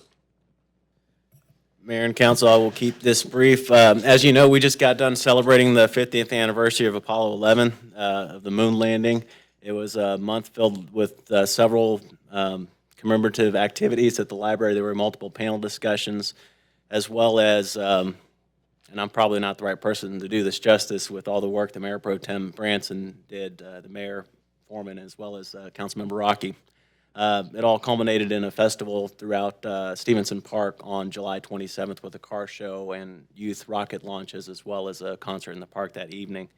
It was a great opportunity, thanks to the Rotary, thanks to the library, the PD, Public Works, and everybody in Parks that participated in this endeavor. It was definitely a time to commemorate one of the greatest national treasures that this country has. With regard to EMS billing, as you know, we've instituted EMS billing starting January 1 of this year. The work that was done by our volunteer fire department, as well as our fire marshal's office, has implemented this program seamlessly. We've had little to no complications. There have been no downturn in calls, nor impacts to our service delivery to those residents. We do anticipate a growth in that revenue stream for next year, and it is budgeted within our, are accounted for within our proposed budget. However, now we are almost fully staffed on our EMS side, and so that the cost for those services have gone up. With respect to Hurricane Harvey updates, we are finalizing or getting close to finalize our damages and working out an agreement with FEMA on the Deepwood facility where Public Works and Parks used to be located. We have yet to still purchase the Food Line building, and I will state it later on during another item, but the money that's proposed in the bond is not seed money for the Food Line. It's not seed money for grant dollars or anything like that. The money that we're asking for in the presentation is simply to renovate the existing building.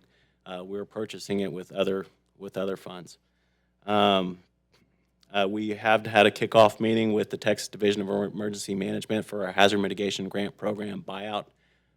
We're working with them for the procurement of appraisal services so that we can get those homeowners appraised and bought out and move forward with those projects. And that was 26 homes on that buyout list.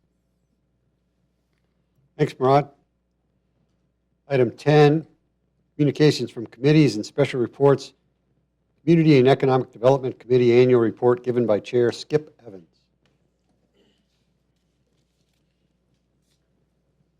Thank you. Good evening, everybody. I'm here to give you the review on the 2019 activity or 2018 activity of Community Economic Development. And first of all, the committee is of 7 people. I'm the chair. Jennifer Whitley over here is the vice chair. We also have Meg Crowley, Blaise Gazetta, Mike Hickey, Thomas Hinckley, and Pauline Moore. During the past year, Trish was our council liaison, and just recently you have indicated that they're giving us Brent Ehrenwert as our new liaison with the council, with the city. And we also have liaisons with the Friendswood Chamber of Commerce with Carol Marcantel and Connie Morgan-Roth of the Friendswood ISD. Karen is our city liaison, keeps us appraised and kind of focused in the right direction of what's going on as far as development is concerned. We had 10 meetings in 2018, and so far we've had 6 this year.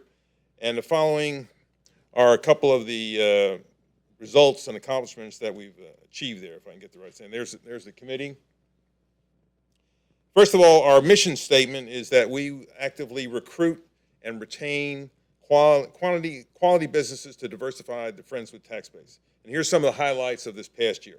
First of all, we provided a check for a $12,000 municipal grant to Mr. Tony Nunez, who is one of our live here, work here people, who we like to tout, at the grand opening of his new place that he expanded into a 5,000 square foot restaurant on Parkwood Avenue. And the expected revenue that we expect to get from this new opening that he has is over the next 10 years about $78,000 from that investment. On the next one, we did the Tanos 2 project, which you all recognize just down the street here. It's put in some very nice properties, very nice restaurants, very nice other office places. It was a $25,000 check that we gave to Lewis back in, I believe it was in last October. And we expect that to be a significant impact as far as funds are concerned. The next one is the one that's under construction down there by Leisure Lane on South Friendswood Drive. This is the Vergata property, Vergata Commons. Committee recommended that we provide them with a $50,000 municipal grant. They're putting in 20,000 square feet, 2 buildings, and some of the facilities that are going to be in there, or some of the tenants, are going to be a fitness center called Orange Theory Fitness, Mod Pizza, Jersey Mike's sandwiches, and Monson Mayor Dental, as well as a few other businesses.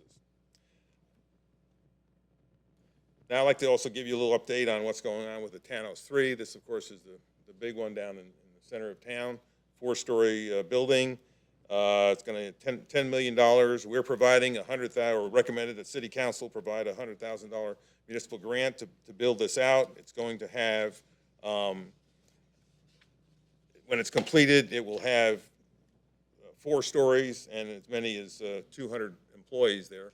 So what this is doing downtown is providing a lot of the restaurants and stuff that are opening up downtown will have people there during the day. That's always been a big problem for us getting restaurants going, is having people there during the day to provide the business for the restaurant people that would like to be open besides being in the evening. So that should be finished by the end of the year.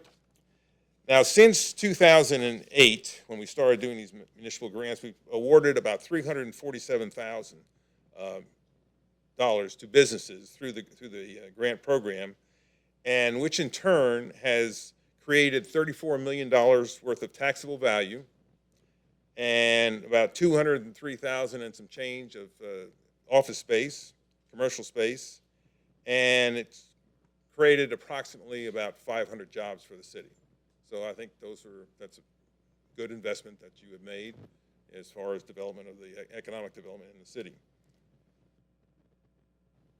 One of the new things that we've started doing as far as the Economic Development Committee is to go around to the businesses in town and find out how things are going, what's working, what's not working.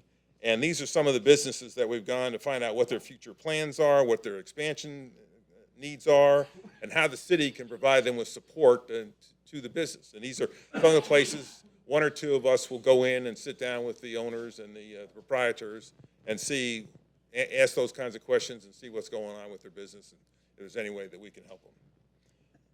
There was also some business tours done with the mayor and some of the other people, Karen and some of the other members of our committee, and we started off last February with a visit to DC Stanley Photography. They have a new facility down there off of Main Street, which I don't know if you've been by there. It's really a very unique place and a very unique facility for what he's trying to do there. And we also did another visit to AMCAP Mortgage down here, and Bergamo's Spa Retreat. That was interesting. Quite a place. And also Boatwright Marine, which was probably something that most people, I know I didn't know anything about them, but they had a very interesting operation that we visited back in May. So anyway, those are the some of the activities. We had last October, we had our annual broker developer day, and we had Karen did a presentation on what was going on with Friendswood, and Lauren Griffin came in and presented the attendees with what the plan was for the downtown improvement plan, and went over that the FDEDC had presented. We had about 38 people there and got lots of good feedback as far as the thing. There was also a city chamber party on the patio back in May, which some of you were there, and that went well. We had a lot of business showed up, had about 80 people there. So anyway, over the last year, we are looking forward to about 4 things. Continuing group visits to business. Again, give the businesses in town a feeling that they have a contact with the city, and the city is working to try and make them as successful as possible. Review some more maybe municipal grant applications that may come up as the opportunities avail themselves. And also review any proposed ordinance or zoning changes that might have either a positive or negative impact on businesses. And review the policies and goals of the city in furthering economic development and making Friendswood the economically viable place to live and work. And finally, it is our conclusion to serve in this capacity as volunteers, and we do it to try and make a difference in Friendswood. Thanks for your time. Thanks, Skip. You guys are doing a great job. I enjoy those business visits. Karen Capps, excellent. Jennifer, thank you. Appreciate it. Let's see here. This doesn't have an item number. I'm going to recess the city council meeting and convene a meeting of the City of Friendswood Employee Benefit Trust per the posted agenda. Sorry, this agenda is in a lot smaller font, and so. Notice is hereby given of a special meeting of the City of Friendswood Employee Benefit Trust to be held Monday, August 5th, 2019, at 7 p.m. at the City of Friendswood, City Hall, 910 South Friendswood Drive, Friendswood, Texas, for the purpose of considering the following agenda items. City of Friendswood Employee Benefit Trust reserves the right to retire into executive session concerning any of the agenda items whenever it is considered necessary and legally justified pursuant to Texas Government Code, Chapter 551. So I'll call this meeting of the Employee Benefit Trust to order. The first item is the consent agenda. You all have that in front of you, or? It's in the backup material, but just for the benefit of council as well as the public, if Bill Bender, our HR director, can give a few words regarding this item. Basically, on this item is we have no increases coming through our brokerage.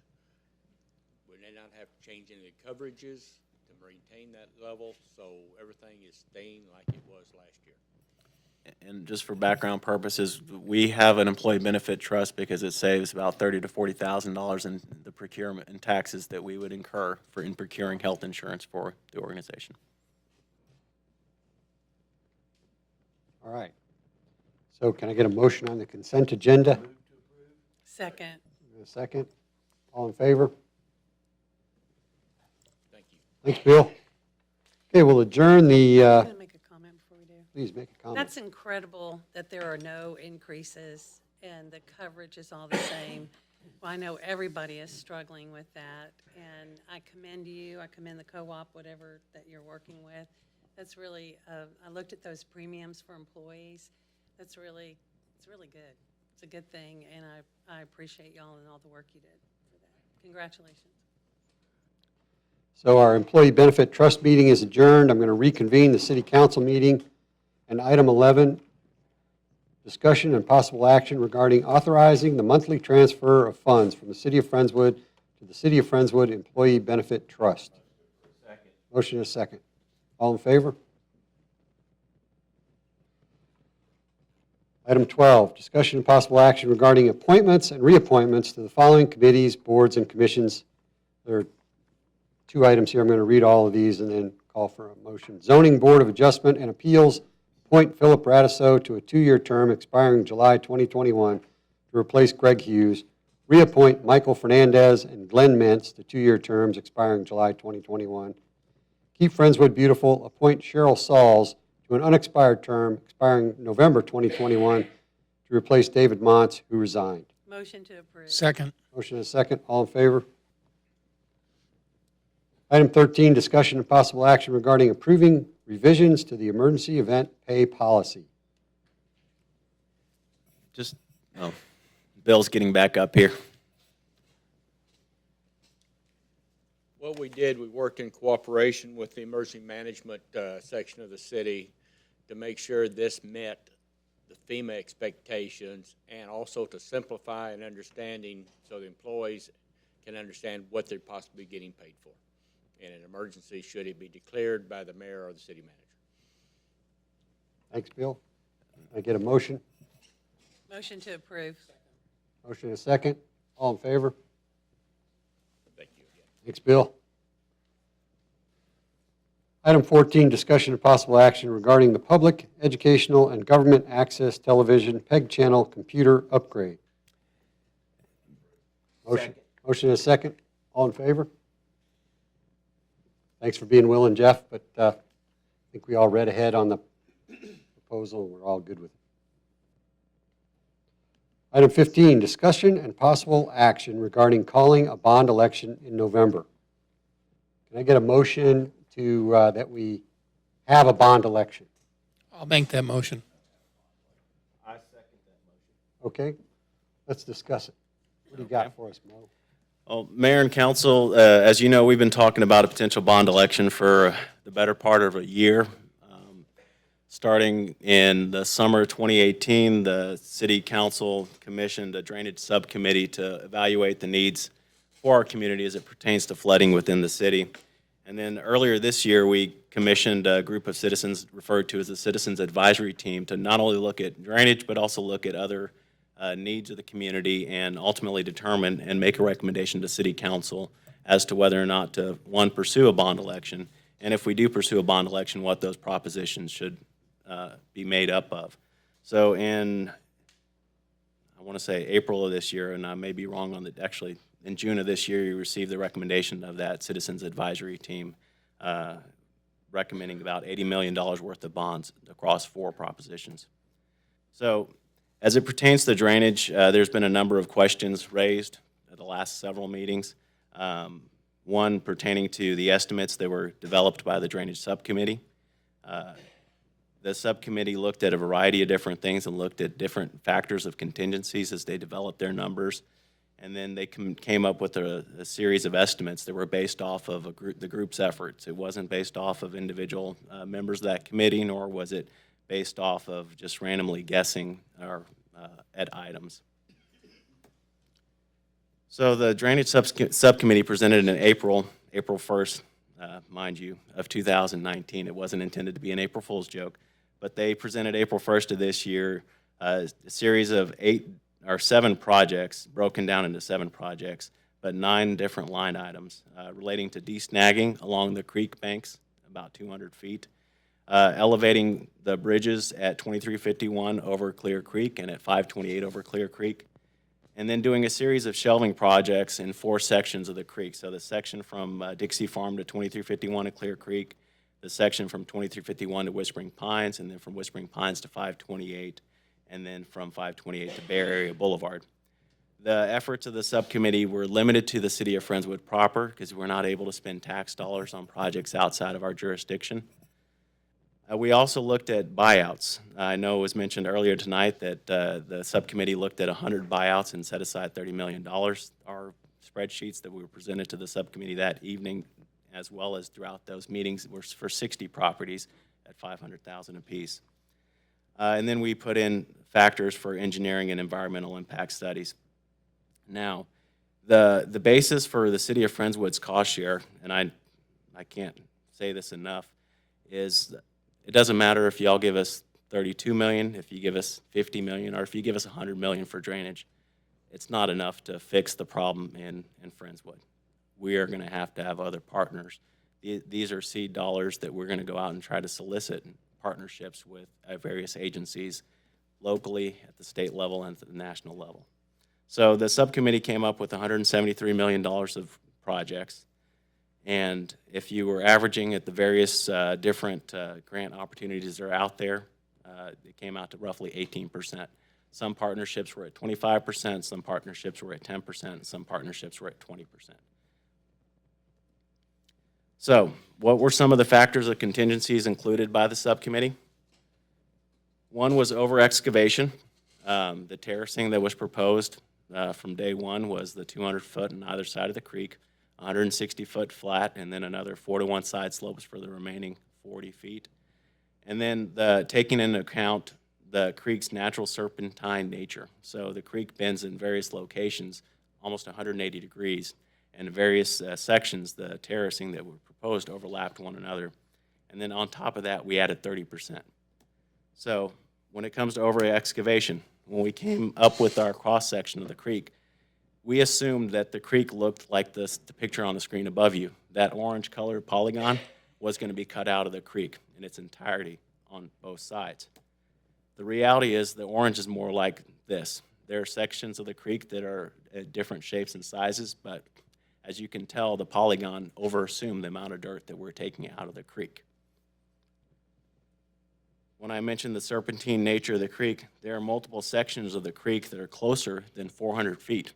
There are sections of the creek that are closer than 150 feet from one side of the creek to the other. When we estimated the cost of terracing, we just assumed a flat 200-foot buffer on both sides of the creek. The entire 9 miles the creek runs through the city of Friendswood. So there are sections that we assume we're digging out dirt, but it's overlapping, so we're not going to dig out the same cubic yard of dirt twice. But just to be safe, we assume that we're going to be digging out the same cubic yard of dirt twice, just so that we have some cushion in the figures. It's estimation, I mean, we're at the end of the day, we may or may not be right as far as the dollar amounts, but as we go on further in this presentation, we can discuss what the plans are. So the original drainage subcommittee estimate was for $173 million. We estimated the local share to be at $31.8 million. It's based off of some grants being at 20%, some grants being at 25%, and others being at 10%. The reality is, if we're going to get properties along Clear Creek, we're going to pursue federal buyout dollars for those. The properties along Clear Creek should qualify for severe repetitive loss, which means they should be funded at 100% with no local dollars. Again, assuming they had flooded before. If they hadn't flooded, then we're going to have to do a better job of selling the need of acquiring this property. The drainage subcommittee's efforts included 60 properties to acquire at $500,000 apiece.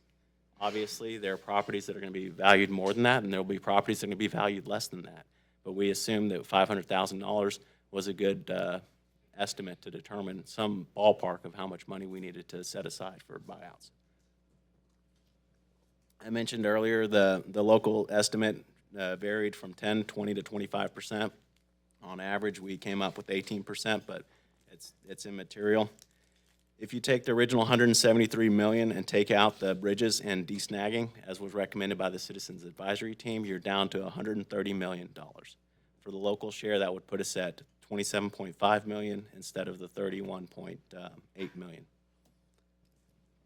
So if we were to go back and look at all the projects and make an adjustment based off of all of that, increase the local share up to 25%, as well as increase engineering and surveying to 15%, it brings our total project cost to roughly $139 million for those projects. At 25%, it would put us at $34.8 million. So inflation. A lot was mentioned about inflation in various projects in Friendswood's past.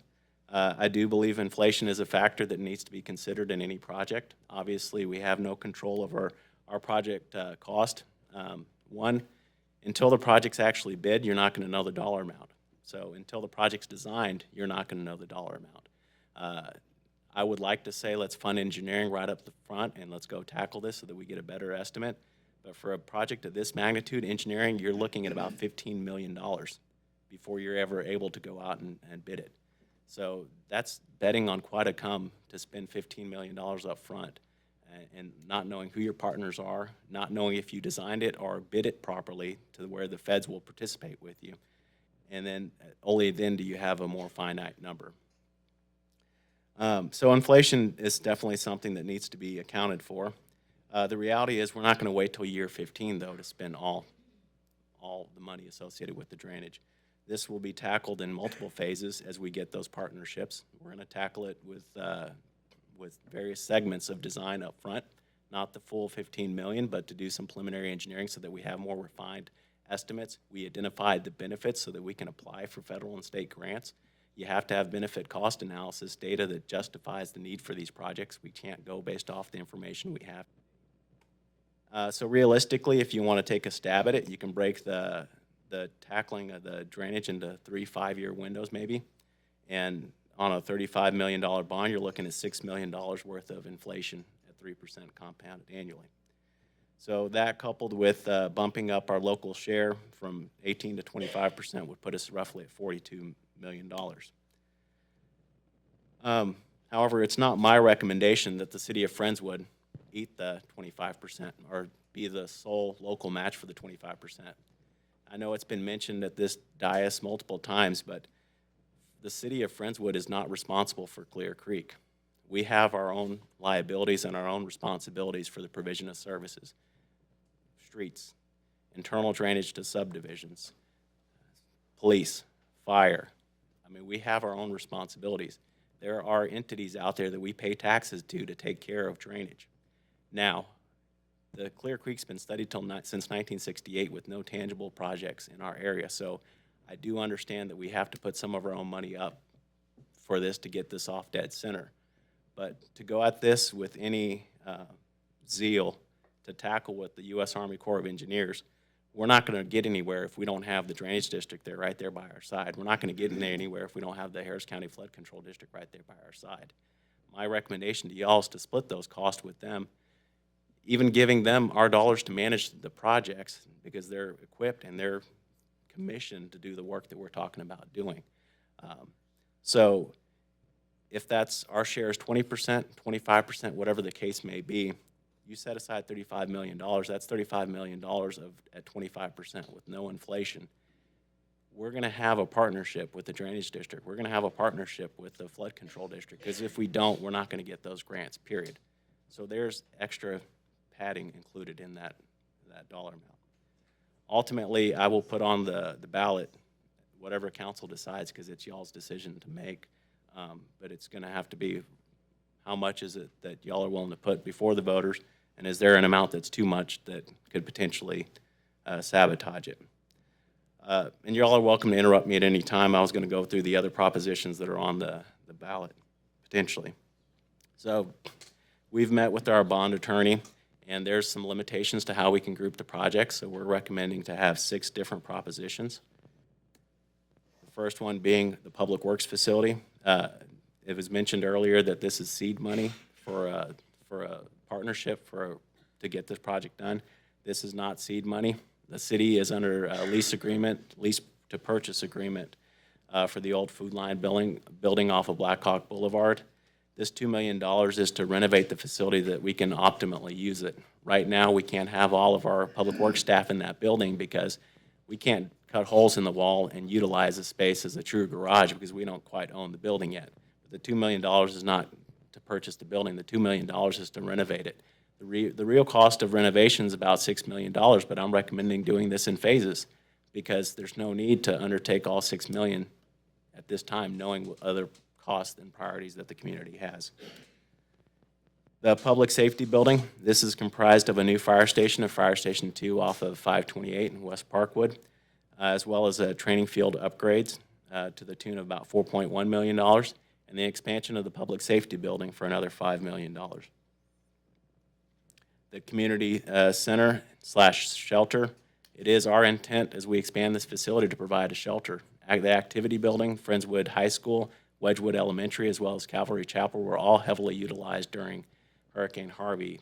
And whether or not we want to fix drainage, it's not going to be fixed tomorrow, so we're going to need this facility as well as the Food Line facility in order to be able to provide dire shelter needs for our community. So I'm not saying one project is more important than the other, but they're all desperately needed. Transportation, whether you want to say evacuation routes or just you're dealing with mobility in the city of Friendswood, we are impacted by the growth of League City and the growth of the Pearland on either side of Friendswood, and we're going to need some opportunities or some ways to address the impact into congestion and mobility in our community. The recommendation, and let me back up, all of these are recommendations of the Citizens Advisory Team. These aren't my recommendations. These aren't individual staff recommendations. This is what the Citizens Advisory Team came back and told us. Transportation, pursuing projects, this one would be seed money, $4.5 million for the extension of Friendswood Parkway to Pearland Parkway, ultimately connecting both to Pearland Parkway as well as League City Boulevard. The segment from 528 towards League City Boulevard is under design as we speak with Galveston County Partnership. $2.1 million for sidewalks throughout our community in areas that are lacking sidewalks, and then various traffic enhancements throughout the city to help improve mobility, adding right turn lanes at various intersections, extending left turn bays, and so on and so forth. Parks, there's a range in this particular proposition. The Citizens Advisory Team recommended $6.5 million for parks. This was $2 million for Stevenson Park and Old City Park upgrades. This was an upgrade at Renwick Park at about $1.5 million, as well as $500,000 for the 1776 Clear Creek Greenbelt project. Included in that $6.5 million was $2.5 million for the new city pool. We had initially intended to phase this project, but there's no good way to phase the pool in a cost-effective manner. So if we didn't want to phase it, I would recommend doing the full $4 million and just being done with it. But again, this wasn't a project that the city staff just dreamed of. This is something that was vetted by the Citizens Advisory Team and recommended to be placed on a ballot for our voters to decide. And these were the various options that were discussed. Lastly, I come to drainage. The bond proposition language that are included in this, as well as the others, were that of the recommendation of the bond attorney. I understand it was mentioned earlier tonight that we don't need dredging. If we, for whatever miracle, get the Army Corps of Engineers willing to finally do the project as it's needed to be all the way to Clear Lake, I would hate to say that, oh, we can't spend any of our money because it's going to include dredging. It doesn't hurt to include that additional language just to have that flexibility when we're looking for those partnerships with the U.S. Corps of Engineers and other agencies. Well, what will this do to our tax rate? So y'all heard from the Citizens Advisory Team that a tax rate impact of about 5 cents maximum throughout the life of this next 15 years. That is true if we see the same type of growth that we've seen in the last 5 or 6 years in the city of Friendswood. But I was asked, just in case, what would be the worst case scenario? So if we were to see a 1 to 1.5% valuation growth annually, that tax rate impact on that $80 million would be roughly 9 cents. So if we're being truthful with our residents, you can anticipate anywhere from a 5 to 10 cent impact to their tax rate. So next week we will have another council meeting to adopt the ordinance related to the bonds, but with that I open it up for questions, and we really need to fill in the blank for drainage before we move on. Let's tackle drainage last. Okay. Can we, how does council feel about adopting Public Works, Public Safety, Community Center, and Transportation as written? Need a motion for that, or do you want to debate some of those numbers? These are the ones that have a solid number recommended by the CAT already built in. I'm not talking about the pool one. I could support that, Mayor. I have a question. You did change the pool number up to 4 million, or He's said not it could including be. that right now. You're not including. He's not I'm including just that talking right about the ones that are cut and dried, have a number, like Public Works has a $2 million number. now. Okay, well, that was the question I was going to ask. So have you? He's doing 4 out of 6. However you want to do modified it. that I'm number open. at I'll suspend the rule about talking twice, too, on this topic, okay? So feel free to talk as many times. You know, I'd hate to say you've already talked twice. Sorry, Steve, you can't say anything else. I have a question. Okay. Can I Steve ask can a only question? talk twice. Can I ask a question? Please. So I know that you included a different number for the pool. So I'm wondering on Public Works facilities, you said this has come from the CAT committee, but did you change that 2 million? Has staff had any input on the other numbers? So with the exception of the pool, the only other change was related to the community center. The CAT Citizens Advisory Team recommended 8.7 million. We had the architect out there 2 weeks ago, and they recommended a slight bump up to 9 million. So it was adjusted as well. May I also discuss some things about the $9 million for the community center? Mrs. Rogers mentioned something earlier about $486 a square foot, and we just had a really nice hearing from the Community Economic Development Corporation. And looking through those, Tanos 3 is building 63,400 square foot building for $10 million. It's $158 a square foot. We have another building that's 20,424 feet that's being built for $5,430. I went with the Parks and Rec Department to the YMCA over in the Woodlands, and it was gorgeous. It was designed by the same company that we're looking at and everything. Tanos 2 was $2.69 million, and that's where JADO's is located and that sort of thing. Stacy Mendenhall has built a beautiful building complex over there. I don't have any idea how much she spent for that. But I'm looking at the $9 million, and I'm wondering, why are we looking at a 26,000 square foot, somewhere in that footprint area, for that center, and we're looking at Tanos can build 63,640 square foot. I just am struggling with that, in that if we could get a price per square foot that actually is consistent with what 26,000 square foot footprint could be, I think that that number might not scare the residents off, and they said, oh my gosh, we built that for $4 million, and we can have a shelter and a brand-new facility and for half of what we're putting it up for the bond. So I'm just putting that out there for discussion. Sure. Just simply looking at what the Community Economic Development Corporation just reported to us, carrying caps in their group. Sure. So if you could just talk to that a bit. Well, some of the price per square foot is a function of economies of scale. So when you're talking Tanos 3 and they're building a 63,000 square foot facility, their price per square foot for construction is going to go down simply because of the mass quantity of material that they're purchasing. When it comes to our facilities as well as the Y, the price per square foot goes up quite a bit just due to the assembly nature of the facility. It's going to be exposed to, and I'll give a good example, the restrooms here at the pool. You could build a house for the same price that we built those restroom facilities, but I can assure you that nobody that builds a house for that price is going to welcome 1,000 kids into their home to use a restroom at one time over a weekend and like to live in that house afterwards. So the pool has to be, the pool restrooms are far more commercial grade, they're far more industrial use to be abused to the nature that they are abused. If you go to any one of our parks, Renwick, Centennial, those restrooms are industrial type restrooms that are built to be utilized by a large group of people over a short period of time and to be able to be hosed out and cleaned as opposed to a standard sheetrock or something that can damage easily. I understand the cost is quite a bit higher on the price per square foot for those type of facilities, but that's because of that, the use. On a facility such as the community shelter, the costs go up just because of the assembly and the shelter components of it. So we have to fortify it beyond your typical building because it's going to be used during emergency. It has to be able to withstand Cat 5 hurricanes. It has to be reinforced. So there are costs that we're going to incur that those other facilities would not have otherwise incurred.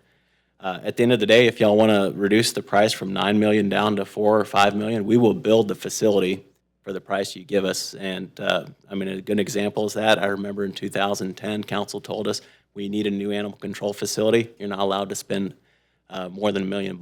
I believe we returned $39 to the general fund budget when we were done. The architecture group, based on their design or whatever, they charge a fee, or is it a percentage of the gross amount of the value of the property? So if Joyner comes to us and says, you better make that $9 million, theirs is going to be 10% architectural fee to design that building, so that's $900,000, right? Typically, it's based on either a time and material, which I would not recommend because Okay, there's no this cost is what I account. like. I really need to know this. Or it's based off of a percent of the project cost. On either scenario, we can put a not to exceed dollar amount if we so choose.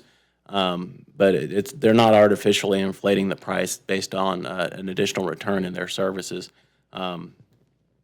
It's really their recommendation from what they have seen in other jurisdictions that are completing similar type facilities. Well, I'm a huge proponent of the community center / shelter. I'm an advocate for it. I really hope that it passes, and I probably shouldn't say that because I'm on the city council, but I work with these people a lot, and I really do enjoy the activities that they provide to the residents, and they are in dire need of some new facilities over there. So thank you for the explanation, Mo. Thank you.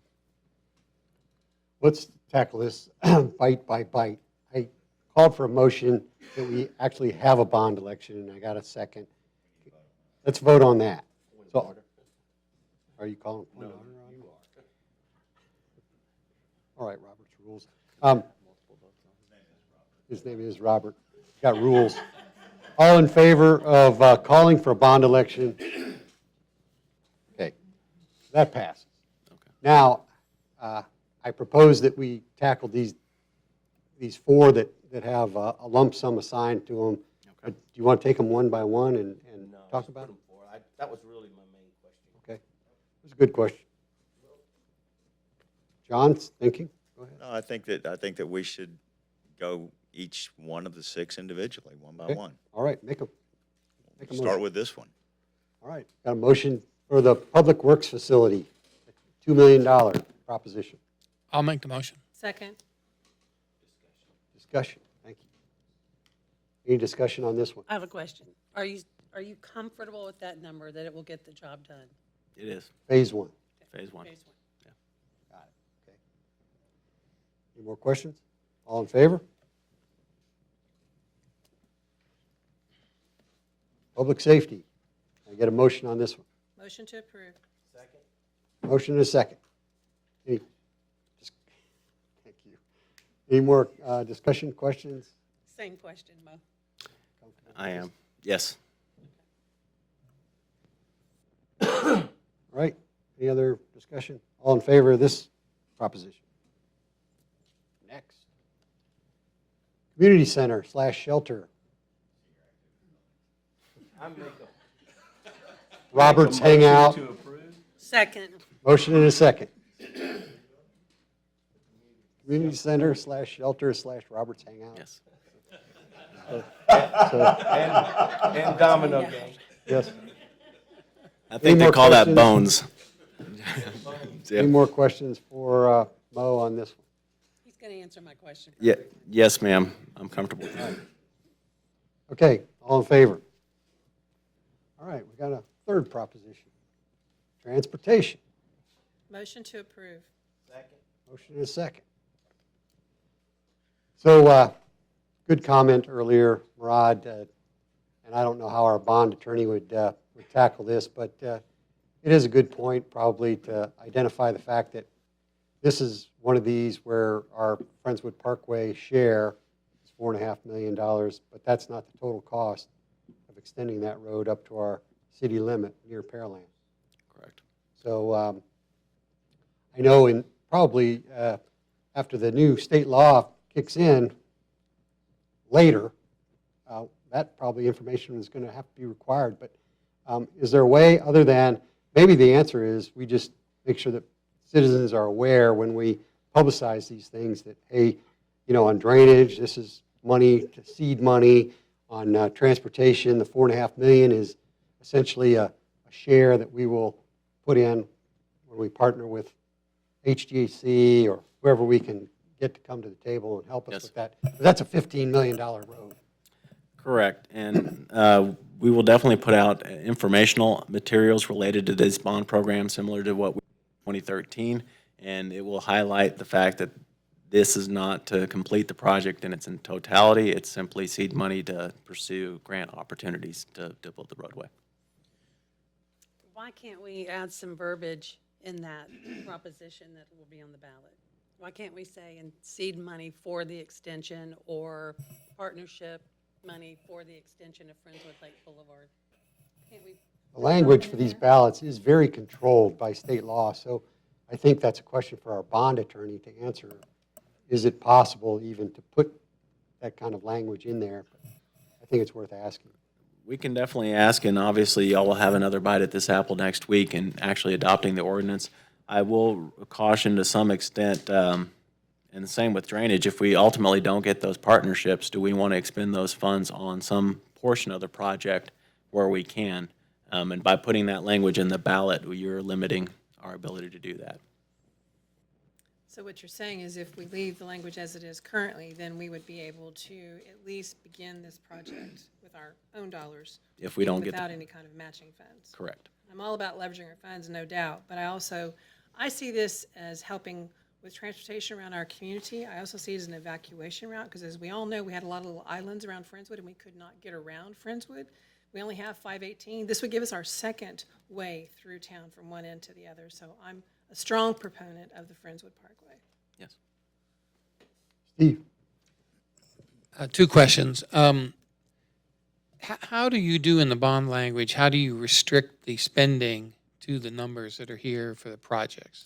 So the first bullet point, for instance, that you see on transportation is the only bullet point that's going to appear on the bond proposition itself.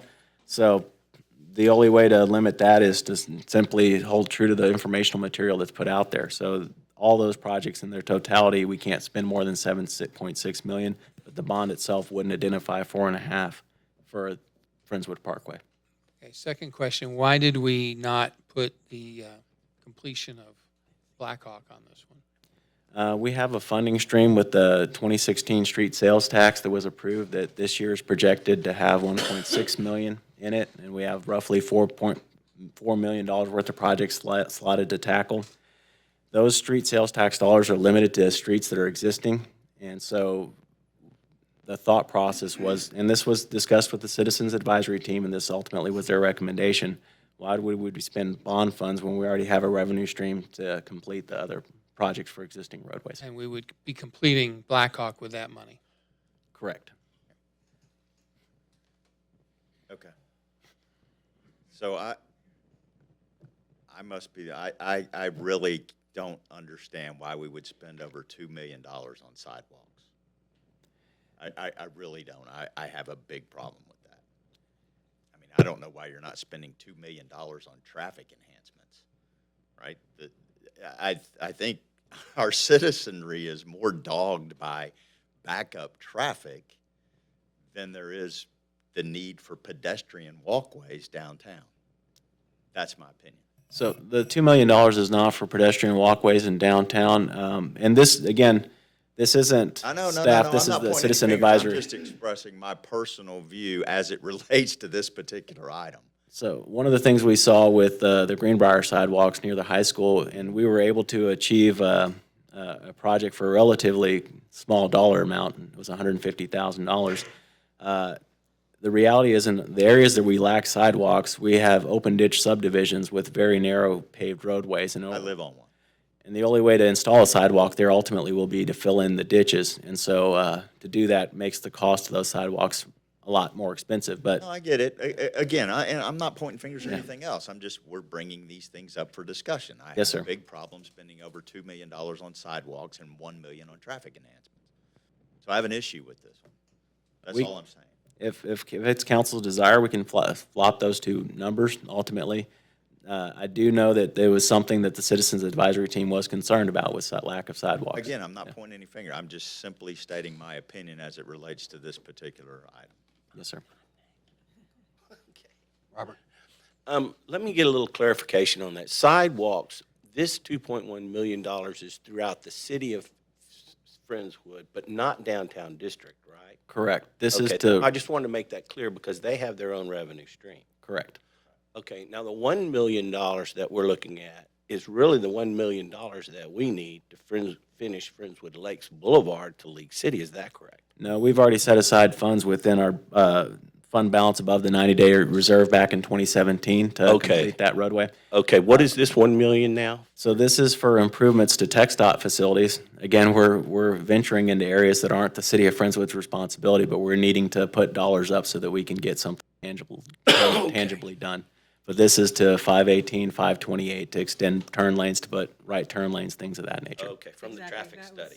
That was gonna be my follow-on question, is this 1 million for the traffic enhancement is actually what was identified by the traffic study, and they're not quite done yet, correct? Correct, but the Citizens Advisory Team, the groups that focused on transportation identified some of the same issues. So this is gonna help alleviate a lot of those traffic issues you're bringing up, Councilman Scott. I will say 2351 has improved since those delineators were removed. My wife is happier. Mo, how much approximately would it cost to fill in a ditch on one side of Castlewood from Sunset to Greenbrier and put a sidewalk in? Those ditches are fairly large, so you're looking at a 36-inch RCP. So I mean, that's $60 or $80 a linear foot just for the pipe, not counting any of the stabilized sand or anything like that. $1 million? Easy. I know when we did the ones at the high school, it's very expensive. Okay. Any more discussion? All in favor? Opposed? Next. All right, somebody make a motion. Including a number. Second. You got to make a number. I'm making a motion. You got to pick a number. Oh, pick a number, Robert. I make a motion that we approve the $8 million in tax bonds for the city of Friendswood, Texas. Second. Okay. More discussion on this? I got a question on the parks. Is there any revenue stream that'll be tied to that $4 million on the city pool? So I do recommend that we change our fee structure when it comes to usage of the pool, similar to what was done for the natatorium when it was passed. Simply put, toss $1 to swim, or $2 for non-residents to swim. And if we're undertaking a cost of this magnitude, maybe the cost for non-residents go up substantially more than what's proposed there. But so that could offset some of the costs associated with it. But if this were approved by the voters in November, it would be funded by tax dollars. Is there enough parking and other things to handle that phase of that project? So there would need to be improvements to the parking, and you may recall one of the Citizens Advisory Team recommendations were to improve the old fire station parking lot here adjoining City Hall with grass pavers and restructure that in such a manner that it's more efficient and we are able to optimize the entire property, not use the old foundation and the old parking spaces. So that's part of the $2 million in upgrades for Stevenson Park, which would help parking in that situation and reduce the need for the parking at the pool right now that's on the backside. While we're on Stevenson Park, the usage is somewhat limited if there's rain. Is there any of that money that's going to go towards maybe trying to solve our problem of helping that park drain so that it can be usable a little more quickly after we've had 2 or 3 days of rain? So Waiting 2 or 3 days? the numbers right here do not necessarily include that yet, but we can add some funding to it. Ultimately, the issue is just the trees. The sheer trees that are out there over time have created low spots at various locations, and that's where the park ponds. We can definitely put in dirt in those low spots to help clear it out, but it will wash away over time. And I know the city pool's been a problem for a number of years. I'll just put it that way. So I am in support of the pool, but I do have an issue with potentially a recreational facility when we're taking a look at all these drainage and transportation issues. So I would like to, tonight we heard in public comment people who were not for this. So if people really want to see this, I would hope that they would come out maybe at our next council meeting where we're going to hear these things so that they can have their voices heard, if Sure. that's something that the citizens really would like to see. But just bottom line, I do know our city pool has problems. And I should have said it from the get-go. Ultimately, we are putting this before the voters to support or not support, and y'all are giving the voters choice, whereas the other communities didn't have anywhere near the same level of citizen input to make these determinations. So I commend council for that opportunity. Is the Stevenson Park, Old City Park upgrades, is that, what is the Stevenson Park upgrade over here? So part of it is the improvements to the old fire station to optimize parking and improve that entire area just to the right of City Hall, the way I'm facing right now. The other parts are enhancement to the trail system, especially the one in Stevenson Park. It has nothing to do with buying out any property or anything like that? No, sir. Now, we're not going to tear out the parking lot over there in Stevenson Park and put in a pervious parking lot? Part of that recommendation did include grass pavers over the old. I think that's a waste of money. We've already got nice concrete parking lot there, and to tear that out and then put in a pervious one where that would really be highly recommended where there's no parking lot at all, and you want to keep it green or something like that, then you bring in that pervious parking lot. That's a wonderful idea, but I don't think that we should spend the money on tearing out a perfectly good parking lot that's already a very nice structured cement parking lot and put in one that's pervious. I just don't think that's a good idea. Steve?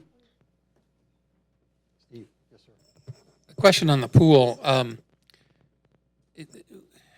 If you put all this money into it and you make it a nicer pool, was there any thought or any analysis put into how many more people are actually going to use it than currently do? I'll ask James. Tony, if you could step up for a second and give some background on the pool.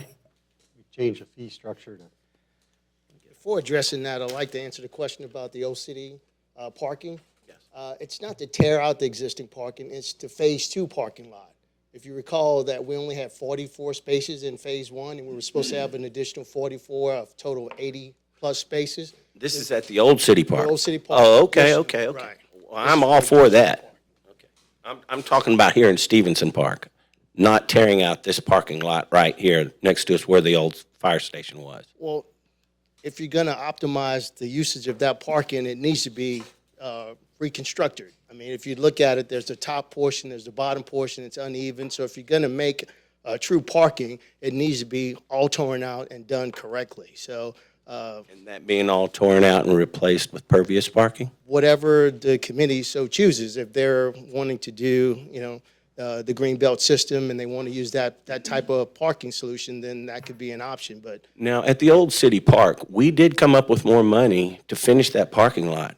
Remember, we had a situation where we underestimated the amount of concrete that it was going to take, and we all voted to increase that amount so that we could get the amount of parking that we were supposed to have paid for.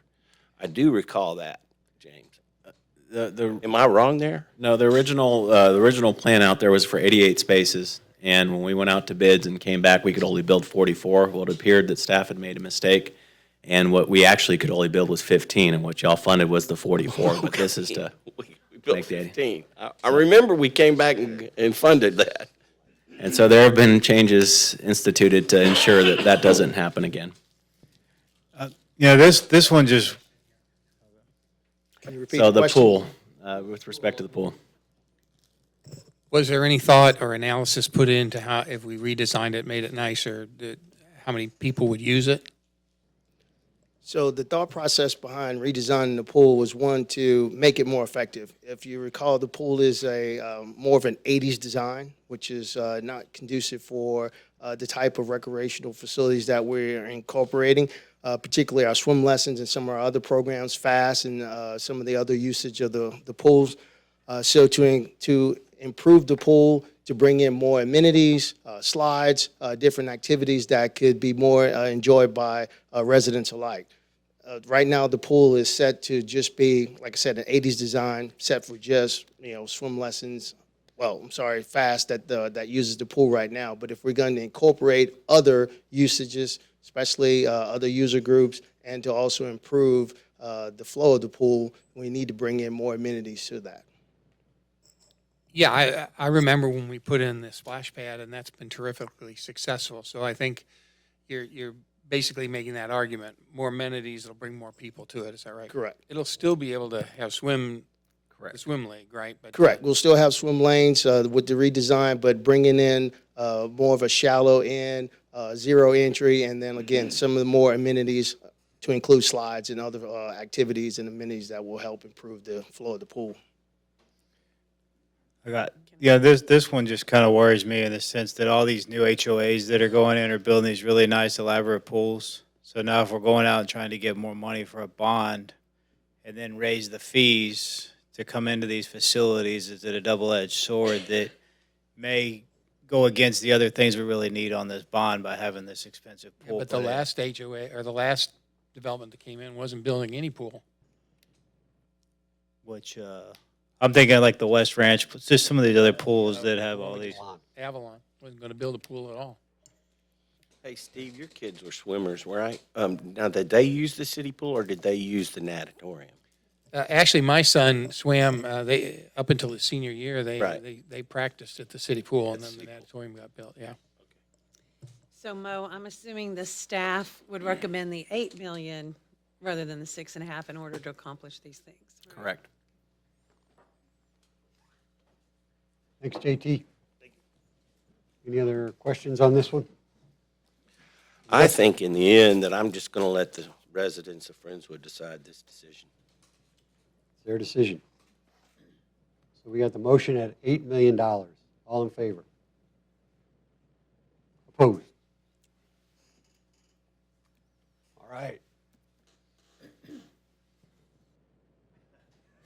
wants to jump on this one? I'd like to make a motion that we issue this drainage bond at $34 million.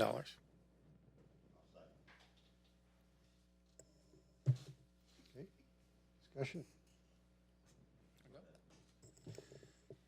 Well, there's been a lot of a lot of discussion about this one, obviously. And I just want to make a few points here, and some we've made before. This is money that the city doesn't have to do. We have paid our taxes to other agencies to fix Clear Creek. We had almost a year-long drainage subcommittee, which we had 15 people on it from all different backgrounds and a lot of discussion, a lot of analysis, and we ended up with a concept, and the concept went like this. We have to provide our own money to get this going, but we can't pay for everything, as Mo has said. And so we did a lot of work to come up with the number. It was 32 million. I can go with 34. Drop the bridges, add it back, make it 25%, but in that range. I've heard people who have said,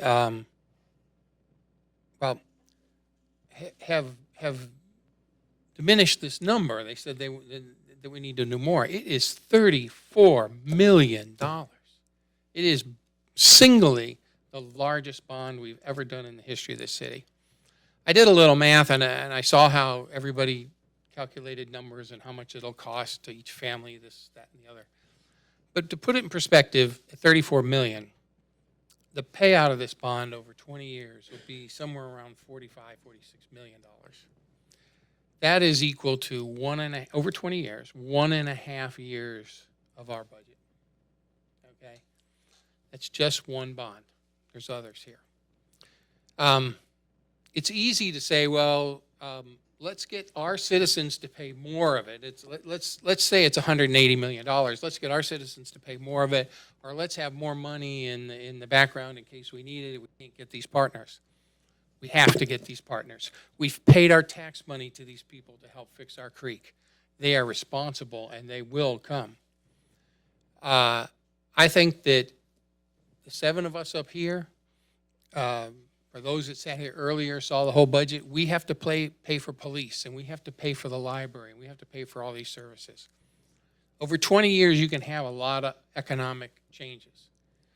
But your debt is the first dollar you got to pay every time when you pay that. And so we are, the totality of these bonds, $70 million, if the citizens pass it, we're putting a lot of debt on the city. You know, we've historically been a low debt city. This is going to make us in the middle. But the $34 million is a lot of money. It is a lot of money. And the second part of this was, which we talked about earlier tonight, is that we are going to hire, we've agreed to it tonight, hire an engineer to be our sole drainage person. So we have a two-prong approach. There is nothing in these two things that is trying to underspend. Every single part of this has been well thought out. Every single part of it is demonstrably from the science and the economics that went into it. And we are asking our citizens to put a lot of money into it. Nobody's going cheap here. Nobody's going cheap. So I believe that this is, and I've heard this other argument, well, if you don't have enough money, you know, what's going to happen? Well, first of all, overcharging our citizens and then leaving money in our pocket to possibly use is essentially a slush fund, okay? But it flies in, if I didn't speak when you were talking,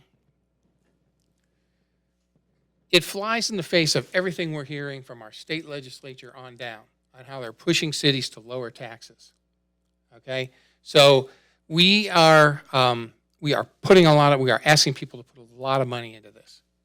And I think we're putting a lot of other resources into it. And I think it's the right answer. And I think it helps us get the money from the other agencies and the other groups to do it. That's my opinion. John? Well, I would just say that it's just the math, right? I mean, when you removed, the projects of raising the bridges out of the deal, then that lowered the total number by like $43 million. So whenever you reduce that number by 43, if you apply the same percentage to that number, you come up with a lesser number. I think that worked out to about $27.5 million, right? So if you factor in, a higher contingency rate, you're still factoring in like an additional 10% for inflation. I think $34 million more than covers what was in the recommendation minus the bridge elevations. So I'm perfectly comfortable with $34 million. I don't, again, I don't think it can be said enough, and I know, you know, particularly in the era that we live in today, that as soon as this meeting's over, there's going to be all kinds of things on social media and everything else, and I get it, because that's the world that we live in. But the reality of it is that we were brought numbers by a select committee that put the numbers together, and then by a citizens advisory team. We evaluated the numbers. All of the projects that were brought forth by both the citizens, or by this special team that was put together, were not recommended by the citizens advisory team. Though the money recommendations for the various projects, by and large, was about the same. Now, they inflated some things and added some extra contingencies in there. But at the end of the day, we removed the raising of the bridges, which lowered our commitment to $43 million. It has been stated over and over again that we're not ever going to pay to remedy the flooding issues that are not the responsibility of this city government. You're already taxed to fix that problem. If you want to go fight for fixing that, you need to go to your drainage district. Harris County, Galveston County. That's where you're paying your taxes to take care of Clear Creek. So the fact that we're going to the citizens, even contemplating going to the citizens to ask them to provide more taxes to the city government, not responsible for the creek, in order to get some development done on the creek, is, I think, honorable one to come up here and do that. But we have a responsibility to the citizens who didn't flood to say that we're not going to go out there and double tax everyone in our community by any larger a share than we think should be appropriate. So it's a challenging situation for us to be in. It by no means undermines what the Citizens Advisory Team did, or the Special Drainage District Group, or anything else. I mean, your efforts are commendable, for sure. But the Drainage District is responsible for that drainage. You're being taxed twice. So I think $34 million is a reasonable number. I think by every estimation that we've done and looked at, that is more than enough money to handle inflation. That is more than enough money to become partners in these projects. That is more than enough money, provided we get the funding from the other groups to handle the drainage issues in our community. So I think $34 million is a good number. That's why I seconded the motion. Brent? Robert?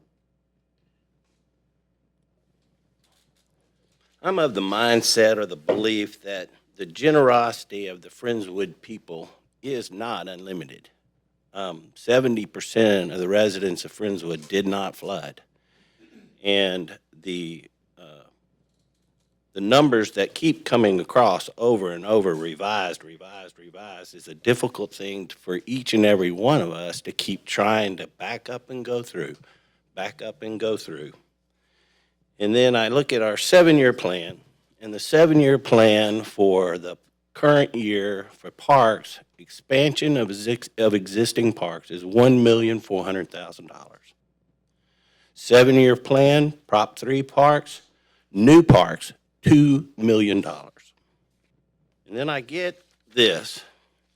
It's parkland build-out cost basis for estimating engineering environmental studies and park design, and 11% of build-out. Park length, 10 miles.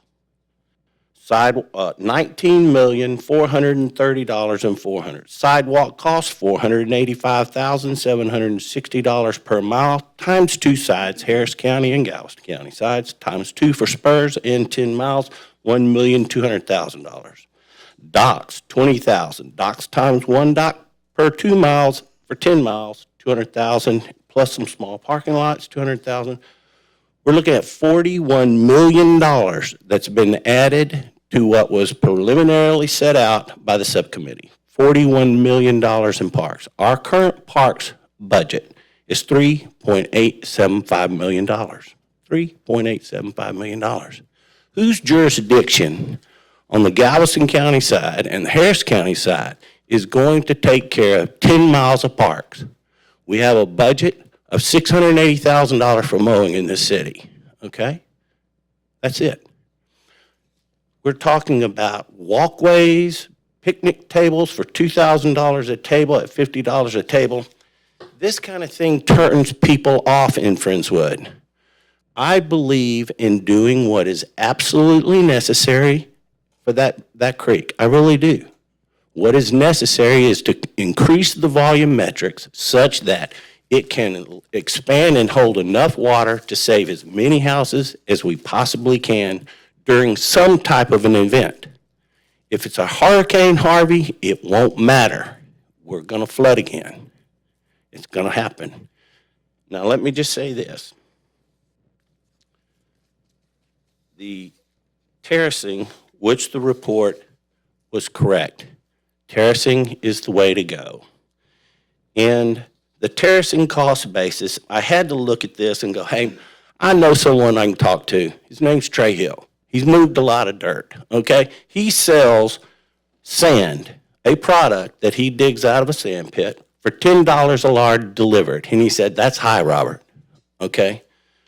We're talking about inside to land, which is tight yards. You excavate it at loose yards. Loose yards, it's about $6 to haul it. So right now, we're charging $10 a unit, which is really, we're gonna haul it off for 6, maybe 8, okay? Maybe 8. So my estimate for hauling off, and I'm gonna get to the total number here, 6.7 million yards is $40,339,200, okay?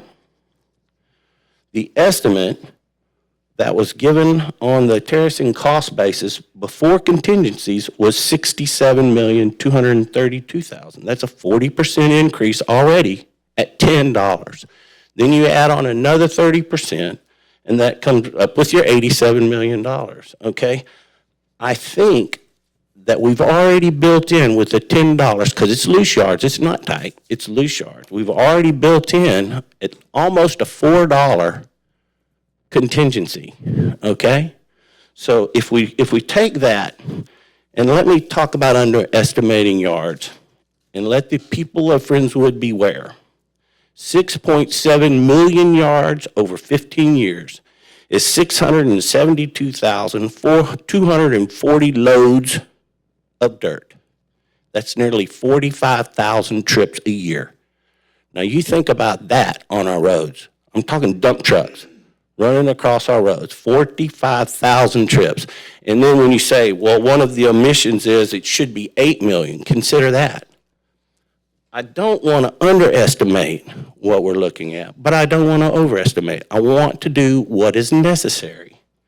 And what is necessary, based on some of the numbers that I've been coming up with, and I think Mo mentioned it a little bit earlier, putting a 6% on a $35 million bond, did you say it was like $42 million?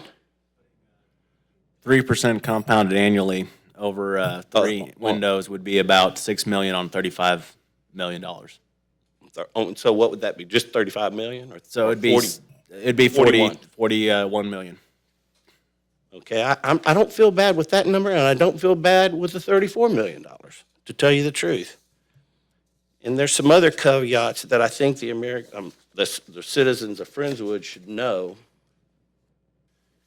is, in my background in oil and gas, every one of my oil and gas leases that I put in there as far as warranty and indemnities has to do with indemnitying me from the Comprehensive Environmental Response Compensation and Liability Act, also known as CERCLA, the Resource Conservation Recovery Act, and the Federal Clean Water Act as amended. These federal environmental statutes can have a huge detrimental effect if the people who cannot use the innocent landowner defense takes this dirt from the creek and puts it on their land and say, hey, I didn't know that it was contaminated. And then we're looking at a situation where we're already downstream from a Superfund site. Well, CERCLA was created because of a Superfund sites around the state because they couldn't find anybody liable to clean it up. So this is something the citizens have to think about before they go jumping into that creek and start moving dirt. Who's responsible for testing that dirt? When I was at the Harris County Flood Control meeting, that was one of the things that just blew my mind when he started talking about environmental stuff. Those costs, I really couldn't even calculate what those are. So those are going to have to be considered along with people who are going to vote for this bond. It's something that would concern me as a resident, but I'm not going to take the dirt. But if Trey did, because he has a sand pit he could put it in, I would make sure that he was indemnified for taking it and who would be responsible for it. That's something the city has to be concerned with, and I know Mary Kay would be very highly interested in that too. But I feel comfortable because I'm intimately aware of the limitations of the Galveston County Consolidated Drainage District. They got 3 staff members. They do a wonderful job, but we're gearing up with 2 more engineers. We could possibly handle this where the Galveston County Consolidated District just does not have the capability of handling it. So Harris County does. Harris County has all the staff that they're smart, they got it going on, and our guys are smart too, but they don't have the staff. But they move dirt every day. They move dirt every single day, and they move it good. So if we can get this money, the city can partner with Galveston County, partner with Galveston County Consolidated District. We funnel money into that, and we can also partner with Harris County. We can get a lot done, but I don't think it can be done without the lobbying, the mayor, the city staff. This is where it's going to have to be handled. And I don't have a problem with the 34 million. I'd like to see 42 million, 41 million, somewhere in there, anywhere in between. I feel good with anywhere around there. But there's some concerns there, but I do want you to know the wear and tear that's fixing to happen to Friendswood with 45,000 loads of trucks running across your roads. Trish? Sally? Well, I just found the dirt for the park. Ha, ha, ha. Sorry, Robert. I appreciate Robert's saying, and I spent 10 years out in West Texas, and he is absolutely right about those trucks on your roads. You know, we're already concerned about our roads. That is something we need to think about. I, too, have been comfortable with the 35 or even the additional 6 mil just to get it up to the 42. But I feel like there's an awful lot of cushion. There's an awful lot of padding. But I think the one thing, and everybody's been hammering it home, that's so, so important is the partnerships. We don't get off dead center without the partnerships. If we don't have Harris County Flood Control, if we don't have Galveston County Consolidated Drainage District working with us and the city of Friendswood, and I don't mind, I realize it's not really our responsibility, but we do care about our citizens. We want to try to protect our citizens. I do think it's important that we get this on the ballot because I think our citizens would support this. But I also feel like we have a financial responsibility to our city that we cannot overload ourselves with debt such that we can't afford the project. In other words, don't bite off more than you can chew is the bottom line. And I feel like we have a responsibility to our citizens to not overburden them with debt because I do think we're in a great position debt-wise. We have not overstepped our bounds. So I do think there's a fine line of putting enough money towards this effort and at the same time not overburdening our citizens. So, 5 to 10%, cents is a lot. Our largest bond election for the city up until now was 24 mil. So whatever we're looking at, it's a substantial leap, even if we hit the 70 to 72 that we're looking at right now. So I would feel more comfortable in the range of the 35 to 42 mil personally.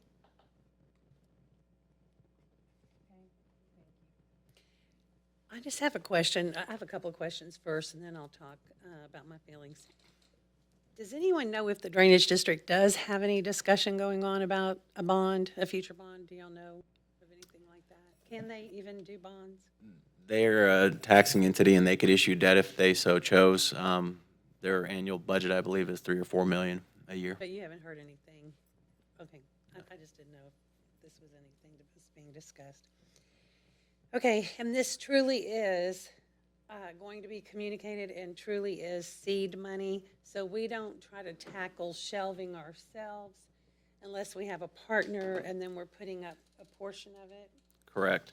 If you go back to this previous slide, the cost estimate with contingency on the far right column are the true cost for this project. So just the stretch from Dixie Farm to Whispering Pines Avenue is 47 million, not counting engineering and buyouts. And so we wouldn't have enough to just do that segment. So we wouldn't come back later and try to say, well, we have this 40 million or 50 million ability to access this money, so let's tackle this project and this project ourselves. We're saying this is seed money because it's really not the city's responsibility totally, but we want to leverage that by having money on. Correct. Okay.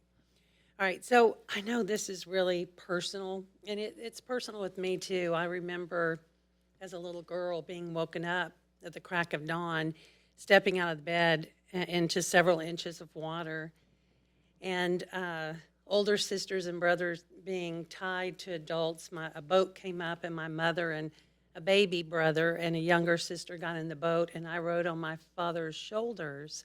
That was the first time we got flooded. And I remember the big mess, and this was way before flood insurance. So for a young family to put their house together, back together after that was quite an endeavor, and it took a long, long time. In 1979, my parents, again, were flooded 3 times. 3 times. They were in their mid-50s, and each time, after the first one, they tried to clean up and get going, and then a couple months later, got flooded again, and all the work they had done was for nothing. And then a third time in October. And 9 months later, my father became ill, and about 8 weeks later, he died.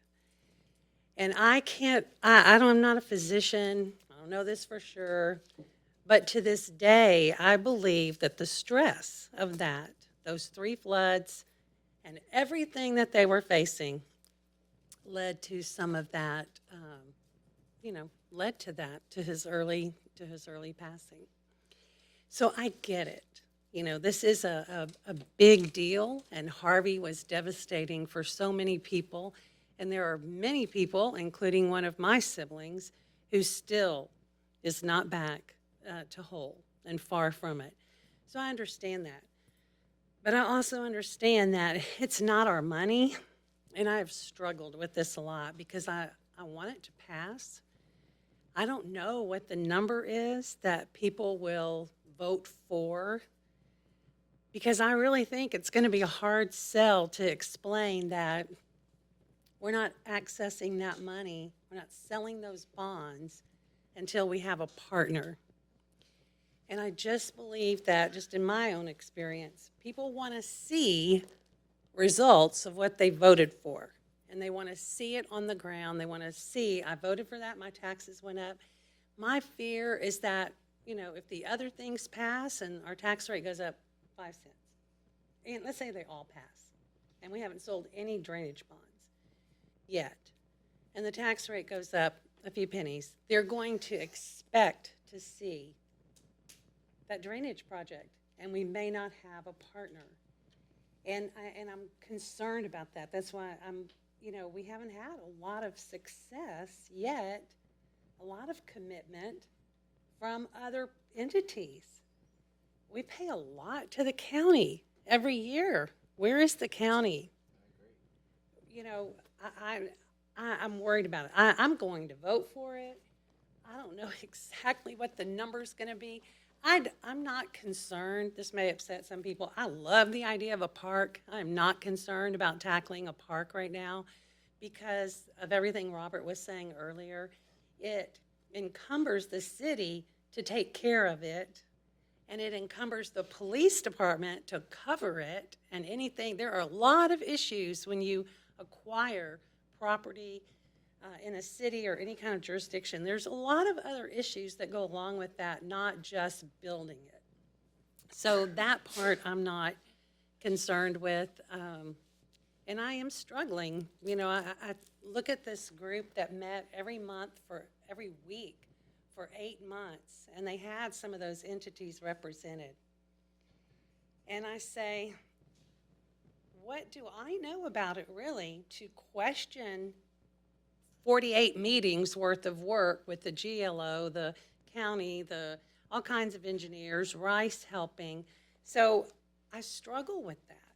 And yet I know I want to have enough money there that we can leverage. And there's a part of me that says, well, if we do, let's say we get $100 million for a project from somebody and we've got to come up with 20. And it takes 3 years to do it. In 3 years, people see $100 million worth of work that's been done. And I don't have a problem then going back to the community and saying, see what we did? Now we need a little bit more. I don't have a problem with that because I think you've proven what you can do with your resources. And I think people in Friendswood will pay for what they want when they see that it's well spent and that you're doing what you say you're going to do. So I don't know what number I'm going to choose, Mr. Mayor, sorry, but Well, I the will number- vote for this. The number on the table is $34 million. I could go 41. I could go up to 41. All right, so we have a motion and a second at 34 million, and I've heard 3 council members say that they would be willing to go higher than that.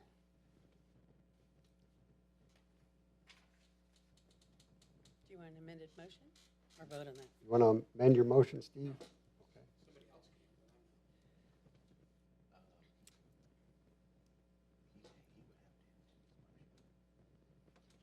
You're going to have an amendment on top of it, and it has to go for a separate vote. So you can have an amendment. Oh, and vote before the amendment, and then. And then it has to pass, and then you have to come back and pass the original.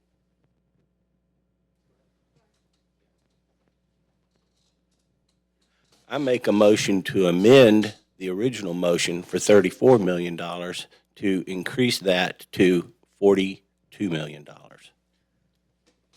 Second. Discussion. It's funny. So just to be clear, so we're going to take the 35 plus 6 and go to 42? Yeah, 41.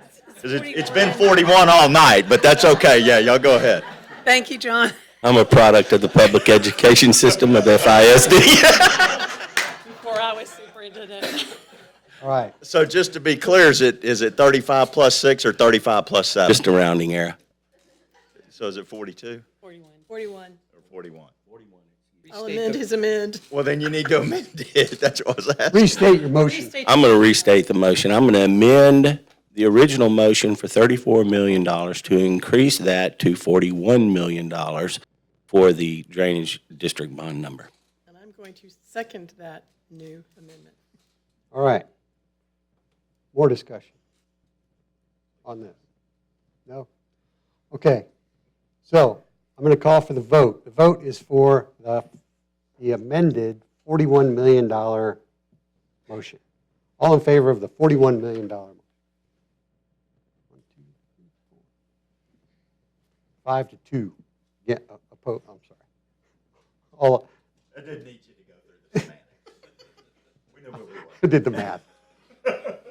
All right. So We've.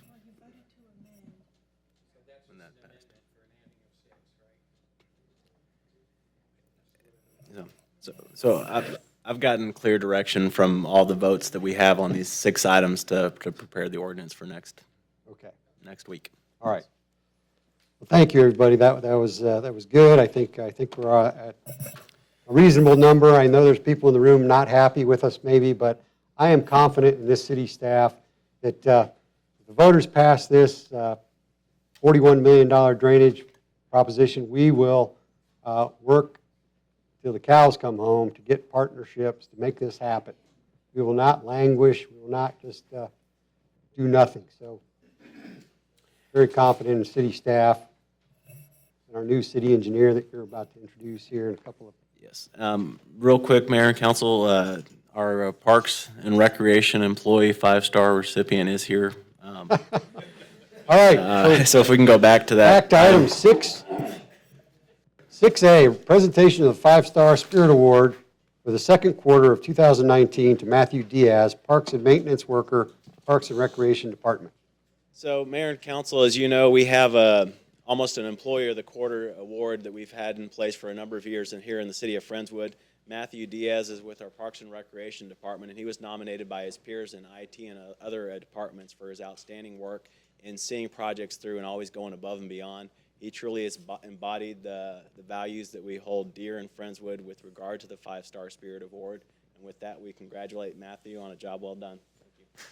Good job, Matthew.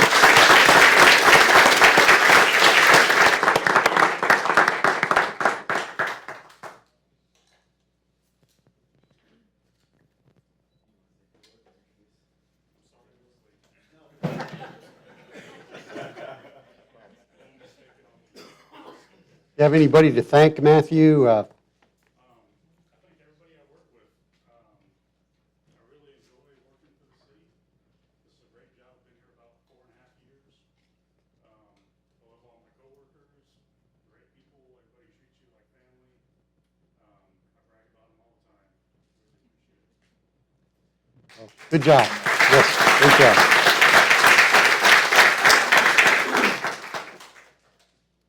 All right, item 16, discussion and possible action regarding a change order with Angel Brothers to address additional currently outlined paving improvements.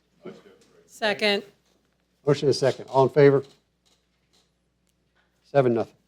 17, discussion and possible action regarding concurrence with the city manager's appointment of Hildardo Arias to the position of Director of Engineering, City Engineer. I'll make the motion.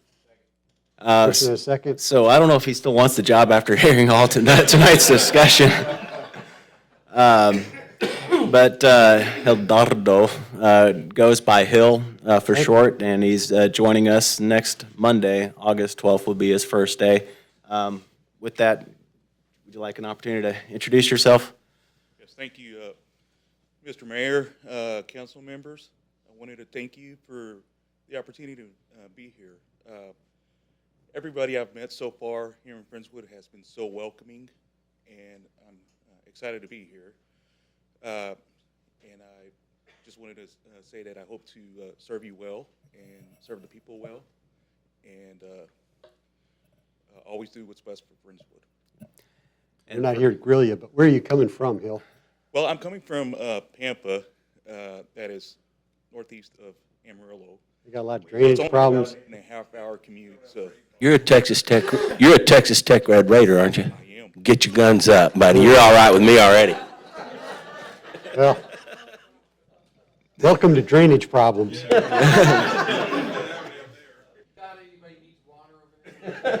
We need plenty of water back up there, so. Yeah, all right, well, welcome, Hill.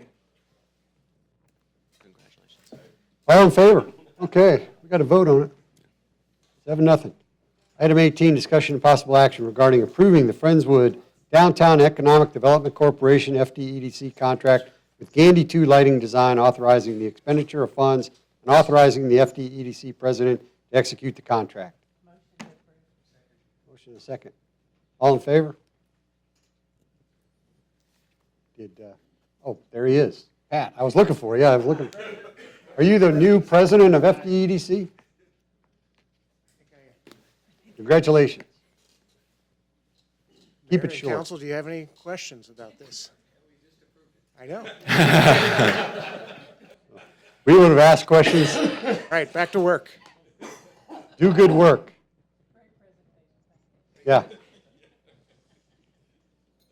Okay, resolutions, item 19, resolution 2019-22, a resolution of the City of Friendswood, Texas, finding that CenterPoint Energy Houston Electric LLC's requested increase to its electric transmission and distribution rates and charges within the city should be denied. Second. Motion is second. All in favor? 7-0. Resolution 2019-23, a resolution of the City Council of the City of Friendswood, Texas, expressing its full support for the retention of funding currently identified for segment B, Grand Parkway. Motion is second. All in favor? Yes. Let the mayor finish. You don't. 20-19-24, resolution of the City Council of the City of Friendswood, Texas, amending and replacing Resolution 2019-01 with the resolution authorizing and approving the 2018 Community Development Block Grant Disaster Recovery, designating authorized officials and approving the implementing of a citizen participation plan. Motion to approve. Second. Motion and a second. All in favor? Ordinances. Ordinance number T 2019-24, the second and final reading of an ordinance amending the zoning classification for a tract or parcel containing 1.7243 acres located at 108 Whispering Pines Avenue, Friendswood, Texas, by granting a zone classification change from single-family residential to downtown district. Motion and a second. All in favor? Ordinance T 2019-25, second and final reading of an ordinance amending the zoning classification for a tract or parcel containing 1.8367 acres located at 110 Whispering Pines Avenue, Friendswood, Texas, by granting a zone classification change from single-family residential to downtown district. Motion and a second. All in favor? T 2019-26, second and final reading of an ordinance amending the zoning classification for a tract of land containing .7471 acres located at 17158 Blackhawk Boulevard, Friendswood, Texas, by granting a zone classification change from neighborhood commercial to neighborhood commercial specific use permit to allow NAICS use 8131 religious organizations. Second. Motion is second. All in favor? T 2019-22, second and final reading of an ordinance amending Section 34-24 to adopt the FIRM for Galveston County and incorporated areas that becomes effective August 15, 2019, which establishes the areas of special flooding hazard for Galveston County. Motion. Second. Motion is second. All in favor? Ordinance number T 2019-28, second and final reading of an ordinance amending Section 70-196 of the Code of Ordinances pertaining to use of temporary means of marking utilities on paved surfaces within public rights-of-way. Motion to approve. Second. Motion is second. All in favor? T 2019-30, first reading of an ordinance amending the zoning classification for 402 East Edgewood Drive, being a 3.385 acre tract of land out of Lot 21 of the Hoydale and Kaufman subdivision of the northeast part of the Perry and Austin League, abstract number 2, Galveston County, Friendswood, Texas, by granting an amendment to ordinance T 2015-26 by adding NAICS use number 8121 personal care services, but otherwise subject to the prior regulations, restrictions, and conditions of ordinance 95-3, establishing the planned unit development for the use of the subject property. Motion is second. All in favor? Ordinance T 2019-31, first reading of an ordinance changing the prior zoning classification of a tract of land consisting of .981 acres, also known as lots 1, 2, and 3 in Winding Hollow subdivision, providing for an amendment to Plan Unit Development 2016-01 to consider a new site plan and building elevations for a building to be constructed on the lot located at 107 Shadwell Lane, but otherwise subject to the prior regulations, restrictions, and conditions of Ordinance T 2016-01. Motion Second. and a second. All in favor? Is that what Adam was waiting on? Ordinance number T 2019-32, first reading of an ordinance amending Appendix D, the schedule of fees for building permits as a result of House Bill 852. We sort of discussed this already, that we're going from valuation to square footage. Motion to approve. Second. Motion is second. All in favor? I did have one little change that we, Uh-oh. on section, Dang. well, Start the meeting over. Bring it back next month. on number 5, I and J, we're doing 30 cents a square foot for garage or non-habitable space. But I wanted to add just a minimum of $25 for a permit fee. Oh, sorry. Oh, We already approved it, so you can't talk about it. oh, okay. I'll make a motion to reconsider. Second. Motion to okay. Is that all you wanted to say? Now I make a motion to approve with the amendments as requested. And I'll second. By staff. Okay. All in favor? Thank you. Hey, Aubrey. Thank you so much. And for council's benefit, those changes will appear in the second reading of the ordinance, so you will. First and final reading of an ordinance adopting Budget Amendment 10, the original general budget of the city for fiscal year 2018-2019. All in favor? Communication from mayor and council members. Jeff, you got something? I'll go first, because I got visual aids, maybe. I don't know if y'all read or heard that, you got nothing, good. I got something just really quick. Well, check Go this ahead. out. Go ahead, Mayor. So we got 3 Friendswood residents living on the International Space Station right now. Nick Hague was nice enough to take a Friendswood flag up with him. So when he comes back in March, we'll have a special presentation. We'll get our flag back after it's traveled many millions of miles in space. But that is the cupola on the International Space Station. That is a Soyuz vessel approaching. That's a Russian cosmonaut. Don't ask me to pronounce his name. That's Nick Hague there in the maroon shirt. Air Force colors, I guess. This is Drew Morgan, Friendswood resident. Drew Morgan. They all are happy to see Christina. They just arrived on July 20th. They'll stay till, I think, March. They got a long stay. And that is Luca Parmitano. Luca Parmitano is an Italian astronaut, but he lives in Friendswood. So we're claiming him. He got the best haircut amongst the group, I would say. So. Built for speed, yeah. So that is the current space station crew right there. 3 of them from Friendswood, 2 from Russia, and 1 from, I don't know where Christina's from, probably Webster or something.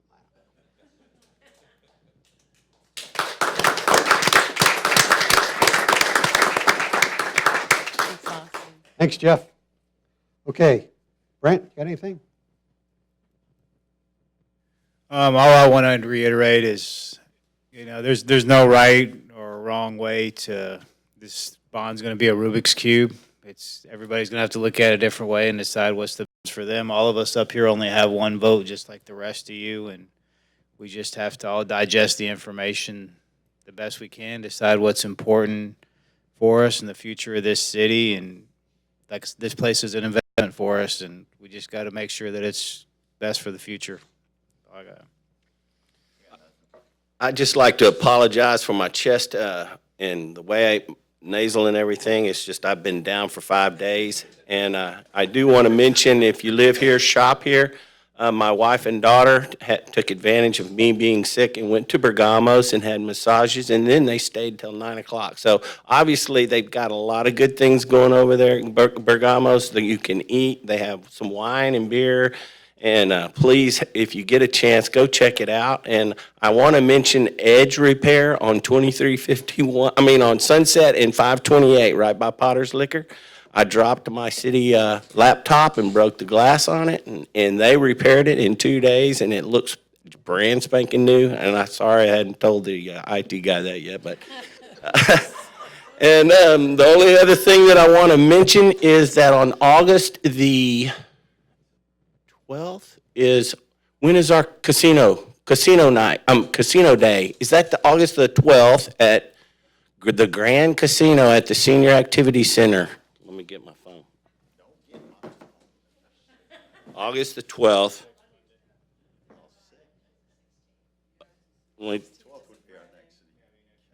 August 16th. Go with that. Everybody meet Robert there. He'll loan you some No, money I'll to double gamble. check. I want everybody to double check because we're having our grand casino evening, and it's going to be a wonderful opportunity for come out and play some dominoes, play some poker, play some whatever craps, whatever you want to play. But they're going to have a good time at the Senior Activity Center, so come on out. And lots of prizes. So I had the opportunity to attend a P&Z meeting and always learn so much. Thank you. Always learn so much when I attend those meetings, and Keep Friendswood Beautiful and also 4th of July, all in the same week. I continue to be blown away by all the volunteers we have in this community and the quality of people that are stepping up and serving on different committees and working so hard.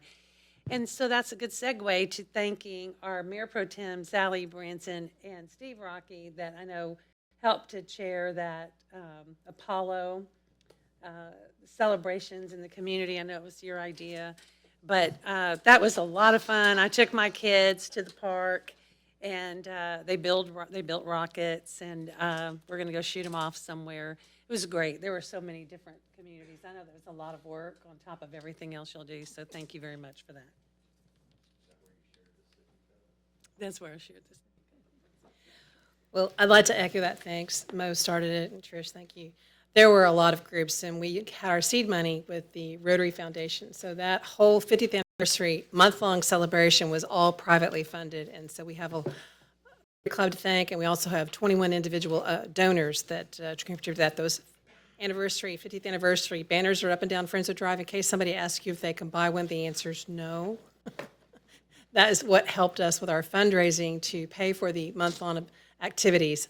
I also want to thank the library. Somebody came up with the idea of panels, and somebody ran with it. So I just want to thank the library. They took really the lion's share of this 50th anniversary celebration and just went to town. So Matt, I want to thank you and your staff. Y'all did just a fantastic job. There were others here at the city. The Parks and Rec group helped us out with Saturday in the Park.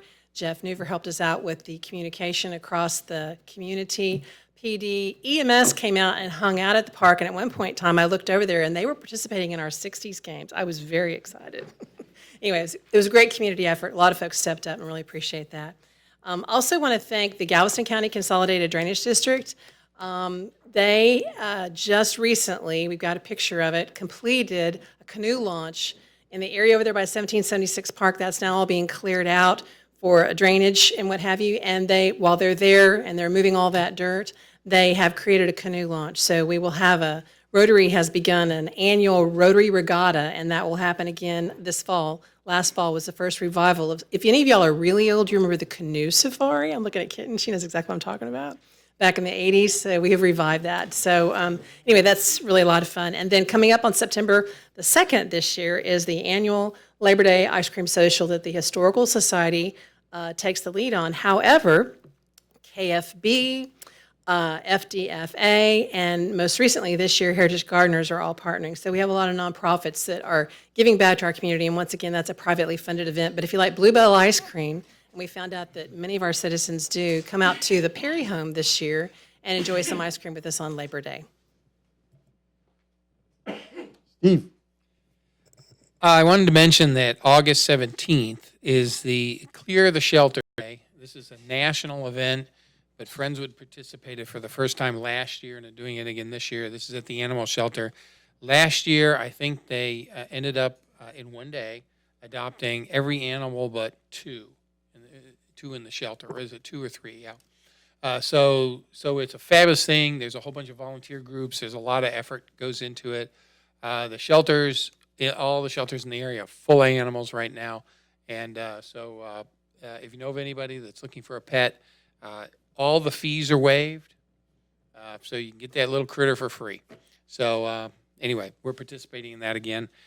Second, I got the opportunity to observe the Okay, I got the opportunity to observe the training that the police, fire, and EMS did at the junior high for an active shooter event, and it was just unbelievable to watch it. It's scary. It's scary. It's unbelievable to watch the professionalism. Those are very complicated events. Every one of them is different. It was well thought out. They told me, they just shoot blanks. Their blanks are as loud as a real gun. My ears are ringing like for 2 days after that. So if anybody up here, if you get the opportunity to go to one of those trainings and observe it, it's awesome. They're paint pellets. They actually shoot a paint projectile. I saw it last year. It was unbelievable. It's scary. But the bravery of our men and women who go into those classrooms blind and upstairs blind is in smoke, whatever. It's And wild this one to was watch. interesting because it was not only the police response, but then bringing in the fire and EMS in behind them to deal with an event. It was really interesting to watch. Well, speaking of school starts August 14th.